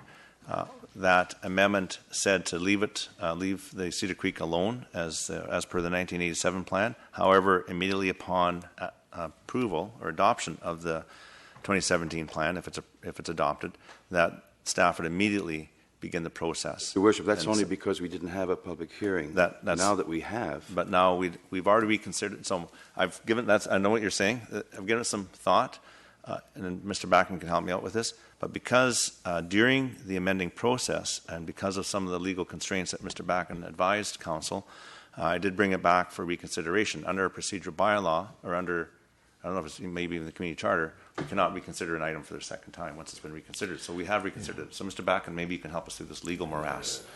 Effectively, that's correct, Your Worship. I believe the suggestion, however, is perhaps now we could actually amend the OCP to avoid the need for a later to avoid the need for a later public hearing, so we can combine them into one. In theory, that would be possible. To do so, though, what I think you would seek to do is take bylaw 5300, take it back to first and second reading. So you'd have to actually rescind the first and second reading that were given, then pass it again with the change that the designation changes to the mobile home designation, and then have that public hearing proceed would be in September. So it could be a unified public hearing if we rescind bylaw first and second reading, make that change, give it that, advance that to public hearing, and then make sure we have the landowner providing notice. And the reason we're doing that is because that has a higher degree of likelihood of being litigious, and I think we want to make sure that we've got it all rolled back and goes forward in a unified front if that's the desire. Or we can keep to the process that now is, which is an amendment that it's a separate process but a concurrent process. And it might be great to have a unified public hearing. We can discuss all of that. Yeah, it would be, but I think there's no emergency on it. We will have a process. There will be no opportunity for anyone to come forward to council with a rezoning prior to the direction of council, and we've given a very clear direction to staff that upon adoption of this bylaw, that we would immediately put that into effect and go through that process. So it is a fair, transparent process, and it allows time. I think there is no emergent need for it. So that's my opinion. Yeah, thank you, Your Worship, and that's fine. But I think there is, because there's still going to be this huge uncertainty on all of the residents of that mobile home park. Whereas now, if we can incorporate it into there, it's much better, right? But nothing changes. Yeah. Excuse me. Yeah. But nothing changed. Okay. Thank you, Councillor Long. But nothing. Excuse me. I'm running a meeting. Yeah. Thank you. Nothing changes, Councillor Long, at this point. So there's nothing. I'd like to make that motion that we would include that and have one unified. I don't know if we can. That's the thing. I'm talking about the legalities and process that we have. We cannot just include it on the amendment to hold a public hearing. That's separate. The motion would be to recede first and second, and then give it. That's a separate deal. Mr. Backen, if you could help me. Right now, we're voting on a public hearing. That's correct, Your Worship. I believe this would be a new motion, but the new motion would actually be, to frame it, to rescind bylaw first and second reading of bylaw 5300, to perhaps bring it back for the next council meeting or a future council meeting, and then from that point to schedule the public hearing. And the challenge then would be to ensure that occurs to meet the timelines for September the 12th, which it probably could. I mean, we have the time for notification and publication. That's not the issue, but you've got to bring it back to do that. But still do that if we wish to after the public hearing. The concurrent process would be because the likelihood of a litigious occurrence is very strong on this one. The process we worked out was to actually do it concurrently with legal counsel, because then we know exactly what the process would be, and if it were to be invalidated, it would not by law invalidate the entire bylaw itself for the Brookswood plan. It would actually just invalidate that little section. That's what we're trying to do, to insulate the master plan from the piece. Thank you. Hope that adds clarity. Councillor Fox? Well, this is going from bad to worse really, really, really quickly. Yeah. I don't mind hearing from the public, don't get me wrong, but I'm not in favor of another public hearing, because this is going to be a vicious circle. This is going to go around, because seen this happen. We'll have a public hearing, we'll make more amendments, we'll go back for another public hearing, we'll make more amendments, we'll go back for another public hearing. This is called ping pong. And that's not what politics is about. Politics is about making decisions. And politics is about moving agendas forward, not going forward, back, forward, back, forward, back. I am not in favor of another public hearing on this. If we're going to deal with the Cedar Creek people, then let's deal with them. Now we're talking about going right back to first and second reading. We can't do this. This is 1987, 2014, 2017, and nobody's able to make a decision. Let's make a decision. Let's call a question and make a decision. Get some definitiveness to this whole process and move on. Thank you. How many times are we going to revisit this? Fox. I can't. I know. I've got the floor. I haven't said much today. Been pretty quiet, just doing my little thing back here. Listen to a lot of other people speak, but I think, folks, I just simply don't misunderstand my comment by saying I don't want a public hearing, that I don't want to hear from the public. That's not what I'm saying. I just don't think that the public hearing is the way to go. I think we need to step up to the plate, make a decision. And the staff presentation was outstanding. It compared this to this. So I won't be supporting a public hearing. I'm sorry, I didn't support it in Brookswood. I didn't support the first one, the second, or the third. I won't support any of them. I don't think we're going in the right direction. Thank you. Councillor Richter. I guess from the point of view of legalities here, we haven't reconsidered 5300. We're reconsidering now whether there will be a public hearing. In order to take the Cedar Creek amendment to this same public hearing, we have to reconsider 5300 first, which doesn't make any sense. You can't, because if we reconsider 5300 and amend it again, it's just legally we can't do it. It's unfortunate we made that second day amendment to the Cedar Creek, but I think at the time we're going to have to follow through on a separate process to take that to MH1. I think that the big thing, though, is the flag is up the pole. This council wants to see MH1 in Cedar Creek, and this council is going to make it happen. We just probably won't be able to do it legally on September the 12th. However, we do have to go through a process, and we still do have to keep an open mind. Because there will be a public hearing, when if and when that does go through, we do have to keep an open mind as council, just to remind you of that. Councillor Long, you're for this second is my last time. time, right? Yeah. Well, yeah, I mean, the public hearing concept was brought up by Councillor Sparrow at the last meeting because there were some on council that wanted to have a bit more input before they could make a decision. But there are some on council that have already decided that they don't want the plan to proceed, right? So this is the whole purpose of the public hearing to move forward. And I think there's some misinformation out there because dealing with the mobile home park is critical to this in my mind. But those that vote against the plan and go back to 1987, that doesn't cut it for them because the zoning won't be in it. I don't even think you can go to this other public hearing on strictly the mobile home park if third reading isn't passed on the existing plan. So it's critical that we move into this new public hearing with an open mind. And I think the main reason that we're going into it is to make sure that there's some clarity for some of us on council that need to have some more assurances that the public have known what we're voting on and that we can feel that we've got their support to either move forward or not. But I guess is my final word because that's all I'm going to get. The 1987 plan is very, very clearly shown here as to be inferior, and it's not moving forward. So moving into a public hearing to redebate the 2017 plan is the wisest thing that this council can do, and it must go in there with an open mind. Thank you. Councillor Sparrow. I won't go into all the same speech I did last time just on my thoughts on this motion, but I just felt like I needed to reiterate a little bit in that, I think this has been a long process. It's been many years. It's been a lot of public input. It's been a lot of council, 2 days of amendments, 28 of them, 15 of them passed. I think that it is important that we go full circle and we send this back, this amended bylaw back to the public to see if we have hit the mark or if there, or if we have things that we've maybe missed. There have been many examples of OCPs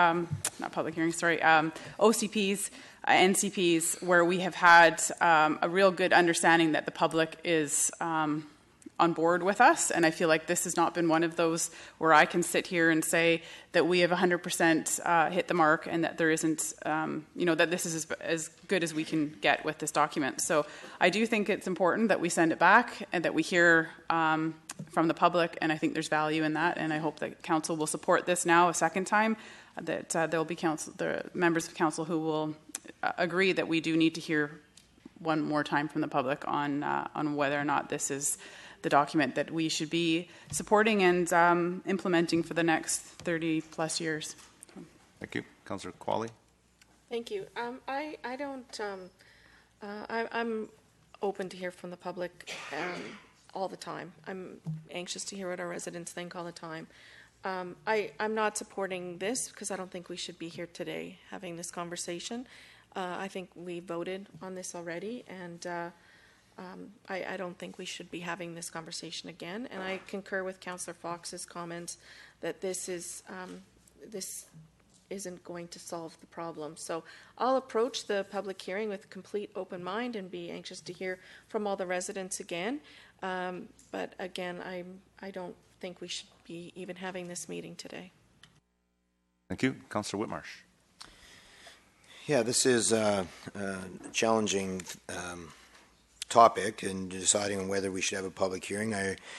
My thinking all along has been that we've done 16 months of good information, good public hearings, more than we've ever done before. And I think we have more information than we've ever had before. And so for that reason, I was, in the last meeting, supportive of moving ahead and making a decision. A decision was made. The vote was to not accept the 2017 plan.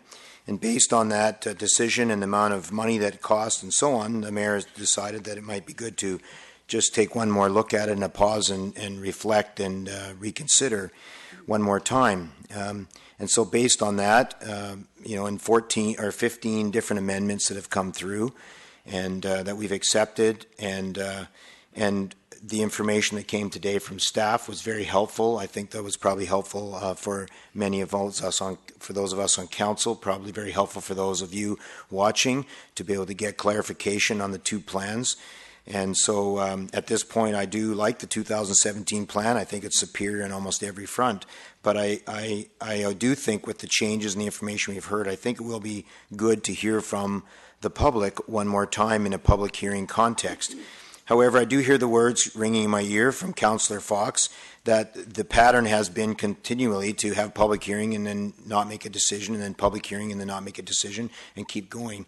And for me, I would like to have one more opportunity for public hearing, and at that point, after that, I will certainly be encouraging us to then make a decision for every council member and make a good decision so it's not delayed past, much further past this next public hearing. Thank you, Councillor Arneson. Yes, thank you, Worship. I did actually want to bring up a specific point regarding the public hearing. Pardon me. Prior to Councillor Long bringing this forward, I had actually done quite a bit of research on the weekend. Excuse me very much.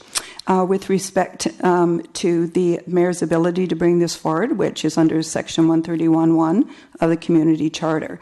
And so, but looking into that, I read some very interesting analysis of what that amounts to in this case. And basically, what it appears to be is that council has a statutory authority. I'm not going to get this out without a drink. That's more drama anyways. There we go. With respect to its original consideration of the motion, that is subject to the same conditions that originally applied. And therefore, if there was a public hearing that was required prior to the adoption of this bylaw, then we need to have a public hearing. So that is my assessment of what the current situation is, and that is aided by a reference that's given to all local government officials having to do with the interpretation of this. So I'm just going to quote from what that says. It just says, further to this statute, in other words, if a public hearing process was required prior to the adoption of a bylaw, it will also be required prior to the reconsideration. So I put that forward and say perhaps is not the case, that we have an option to voluntarily go forward, and in fact we actually have a legal duty to do so. So I'm very much in support either way of making sure that all of these amendments that we have put forward actually get another assessment prior to the final adoption of the bylaw, whatever that amounts to. So I just wanted to put that forward. Thank you. Okay, I see no further questions. Sure, a point of clarification, as long as it's not discussion. You've had 2 times. Yeah, no, the point of clarification is September 12th at 6 p.m. in the George Preston Rec Center. So this is that the amended OCP be sent to a public hearing on September 12th, 6 p.m., George Preston Rec Center. And what are we hearing? Is it both bylaws 5300 and 5301? Just 5300. Or is it only amended 5300? Only amended 5300. That's what we're hearing. Because we've heard that's the other one was we dealt with, and so that would come back after. Mr. Back, so we dealt with it in a way that there was a motion after we dealt with 5300, we dealt with 5301, and that was to defer it till consideration of 5300. I understand, something like that. Correct. The topic today is 5300. That's right. What's going for public hearing on September the 12th at 6 p.m. at GPRC is 5300. So just to be clear, that's what we're voting on. So it's Thanks. just 5300, yes. And that will be the only item on the agenda. That's right. So we're not going to have a bunch of other public hearing items, right? Unless, and I should put a caveat. Okay, so I just want to say something. I know you're shaking your head. If on September 11th the public hearing had to go over, we may adjourn it to a different date, but we'll leave the 12th available for this one. Council would decide on September the 11th. So in your scenario, we come on the 11th. If there's 3 public hearing items, if we didn't finish, Council would then adjourn that public hearing to a later date, which in theory could be the 12th, but for our scheduling purposes, we're assuming it's not. Good. Thanks for that clarification. Okay. Just want to make sure. Now, the second clarification then, if this resolution passes as amended, then new information can come to council. Yes, we're back on. Okay. And new information can come to council right up till the September 12th or whenever it is we terminate. Okay. And now, by having this public hearing, will that satisfy legal requirements should the case be made that the councillor had disseminated information? I'm going to speak to that, and it's my turn to speak, so I'll address that. Thank you. You'll address that. Yeah, all right. Thank you. Okay, so everybody's had a chance to speak. So now it's my turn. And basically, when we did debate this as amendment number 28, what I said at that time is I felt that we'd heard from the public, we'd had lots of public engagement, and I voted against it, and I still feel very strongly that was the correct vote at the time. However, at this point, having brought this bylaw back for reconsideration, there's that old saying that not only does justice need to be done, it needs to be seen to be done. And there may be, and I don't want anything that would bring into question the legitimacy of third reading of this very important bylaw. So I will support bringing it back to public hearing. I think it's important at this point because of what's transpired over the last week. So I do support that. As far as Councillor Richter's points on the public hearing and the policy rules, legalities around it, Council is able to receive information from the public up to the termination of the public hearing.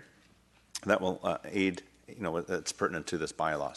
So the rules apply as if this had not happened. So I hope that answers your question. Mr. Backen, any further comments before I call the question?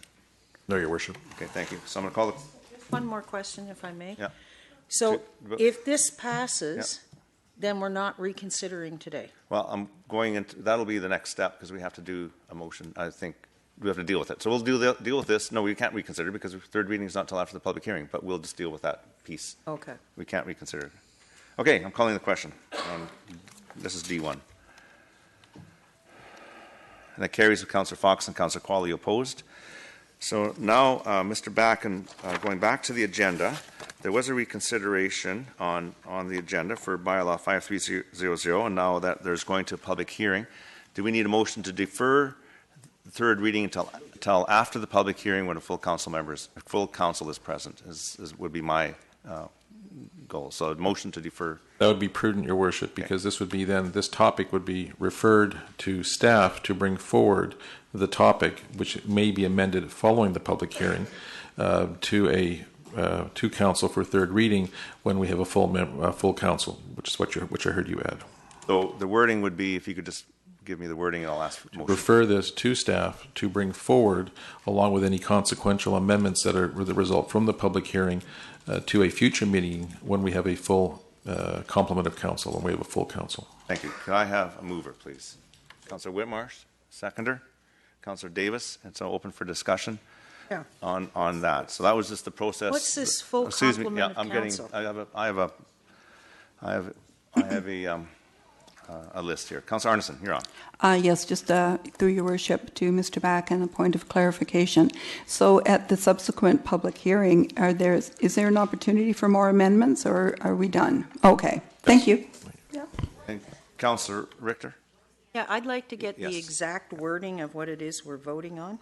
Okay. And I know you mentioned something about the full council. Yeah, what is this full excuse me? complement of Yeah. council business? It's been brought to my attention that a member of council may not be able to make it to the September 18th, and I want to ensure that all of council has an opportunity to be there for third reading. So I've asked that be put into it so that if any member can't make it, we can have full council to consider third reading. So that's why I put that in, and Now, I leave it up to council. just hang on a second. No, I'm not hanging on. I'm just telling you. You can ask me a question. Come from It's a not a council rule. meeting It's is not a a council rule. meeting. It's not a rule. That's why I'm adding it into the motion. If council approves it, that's fine. I'm asking council for that. I'm not stating it as a rule. It's up to council to make that decision. So, thank you. And Mr. Backen, did you have anything to add on that? No. Okay. Councillor Long. It just seems funny we'd have to do this. Isn't it kind of a moot point? We're going to a public hearing on the bylaw.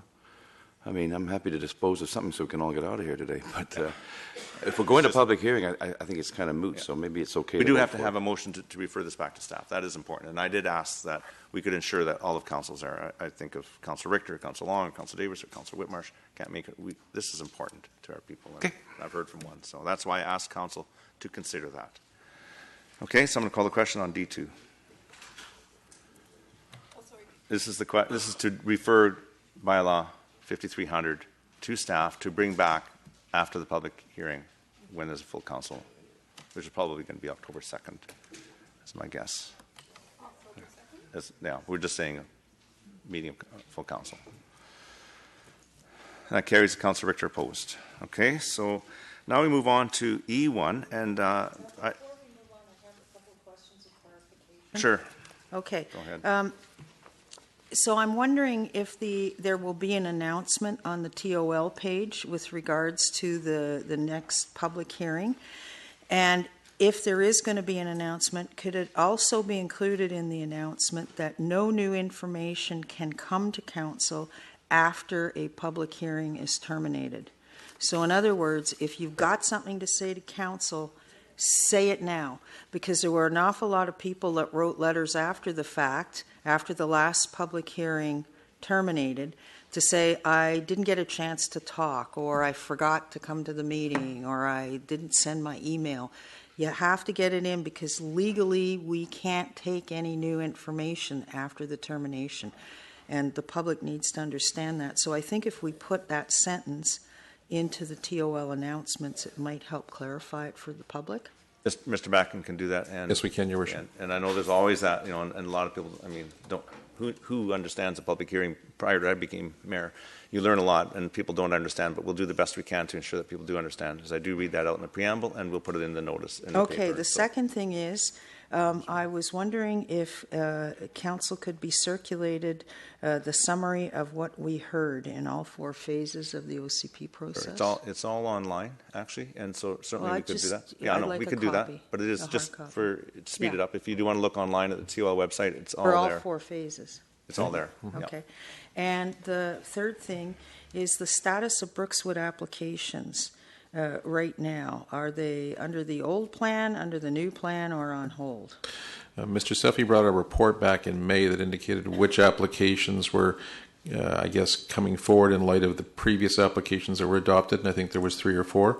Those are proceeding effectively, trying to be compliant with the old plan and the new plan. That report also mentioned that any new applications were being advised that if they'd be coming forward, they should be coming forward in compliance with the new plan, and to perhaps wait for a disposition of the new plan itself. So that process will continue. That we don't anticipate, because of the timing of it, any of those applications that were submitted subsequent to be before council prior to this issue being resolved. In any event, only the applications that may be previously been in stream. Okay, so I'm wondering if there's a legal question we need to look into. Like last week it was announced that the bylaw was defeated, which meant that the old bylaw was in place. And so if people put applications in last week, for example, thinking there was no bylaw, that the old bylaw was still in place, are they in like a legal gray area? Not really, because the reconsideration takes us back to the closure of that meeting. So that gap is then bridged by the fact there's been this reconsideration, and the reconsideration under D2 has been referred back to staff to actually keep that process alive. So any application that goes back to being submitted after May of this year is going to be subject to the new rules. Unless the new rules are defeated. Correct. And then it's the old rules. That's right. Okay. Does that help? Thank you. Okay, thank you. So now I want to move on to E1, where, and I brought a copy of today's province newspaper. We have quite a serious tragedy happening in our interior. 37,000 people have been evacuated, and that's the highest in BC history. I believe in 2003 it was 33,000 in the Kelowna-Naramata evacuation. The City of Surrey and the City of Chilliwack have offered some of their recreation facilities available for anybody who needs to go. I think right now things are, as far as I heard on the news this morning, the City of Chilliwack hasn't had any takers yet, but if there are further evacuations, I wanted to ask staff, number one, what has been our response to date? Number two, the process, is the provincial emergency, whatever they're called, put in an ask to the municipalities for their assistance, and then we respond, and just want to get an update for council. So Mr. Back, and I see the chief is here too, who's aware. Thank you. That's correct, Your Worship. I conferred with the chief to confirm the process that really is being done through the provincial emergency control centers. So if they are in need of resources, they're asking for them. So for example, the township has supplied both our CMP members and fire members, fire crews. And in terms of emergency operations services, we've advised of our availability. To date, there's been no specific request of us for any of those things. We are preparing by looking at other options that we may have for relief or shelters of that nature. But at this point, it's very, very, very premature because of what's taking place, and the other communities, I think, are just doing the same thing as we are. And with the it seems to be growing fairly quickly. I thought it'd be good at this point to have council aware of what's going on, and I understand you wouldn't need a council resolution. You just to make us aware that the process is in place. There's policies in place where we would go to their aid and then deal with it after. Is that correct? That's correct. Okay. And Chief Gamble, you did you want to say something about it? No, you're good. Okay, great. Well, thanks. I just wanted a brief update so council's aware. And Councillor Richter, sure. I had thought that, or I'd heard that Trinity Western was going to be welcoming evacuees from Williams Lake. Is that correct? Like, I believe they have a window that they could do so if they're requested. Again, I think they've made their availability known, but again, it'll go through the Provincial Emergency Operations Center if they need to actually utilize that resource. Okay, and so, if that's not enough, the event center might be available for them. Well, it would cascade. So if the Pre-Oc actually made the determination there was to be housing required from Chilliwack, Abbotsford, Langley, Surrey, there'd be resources.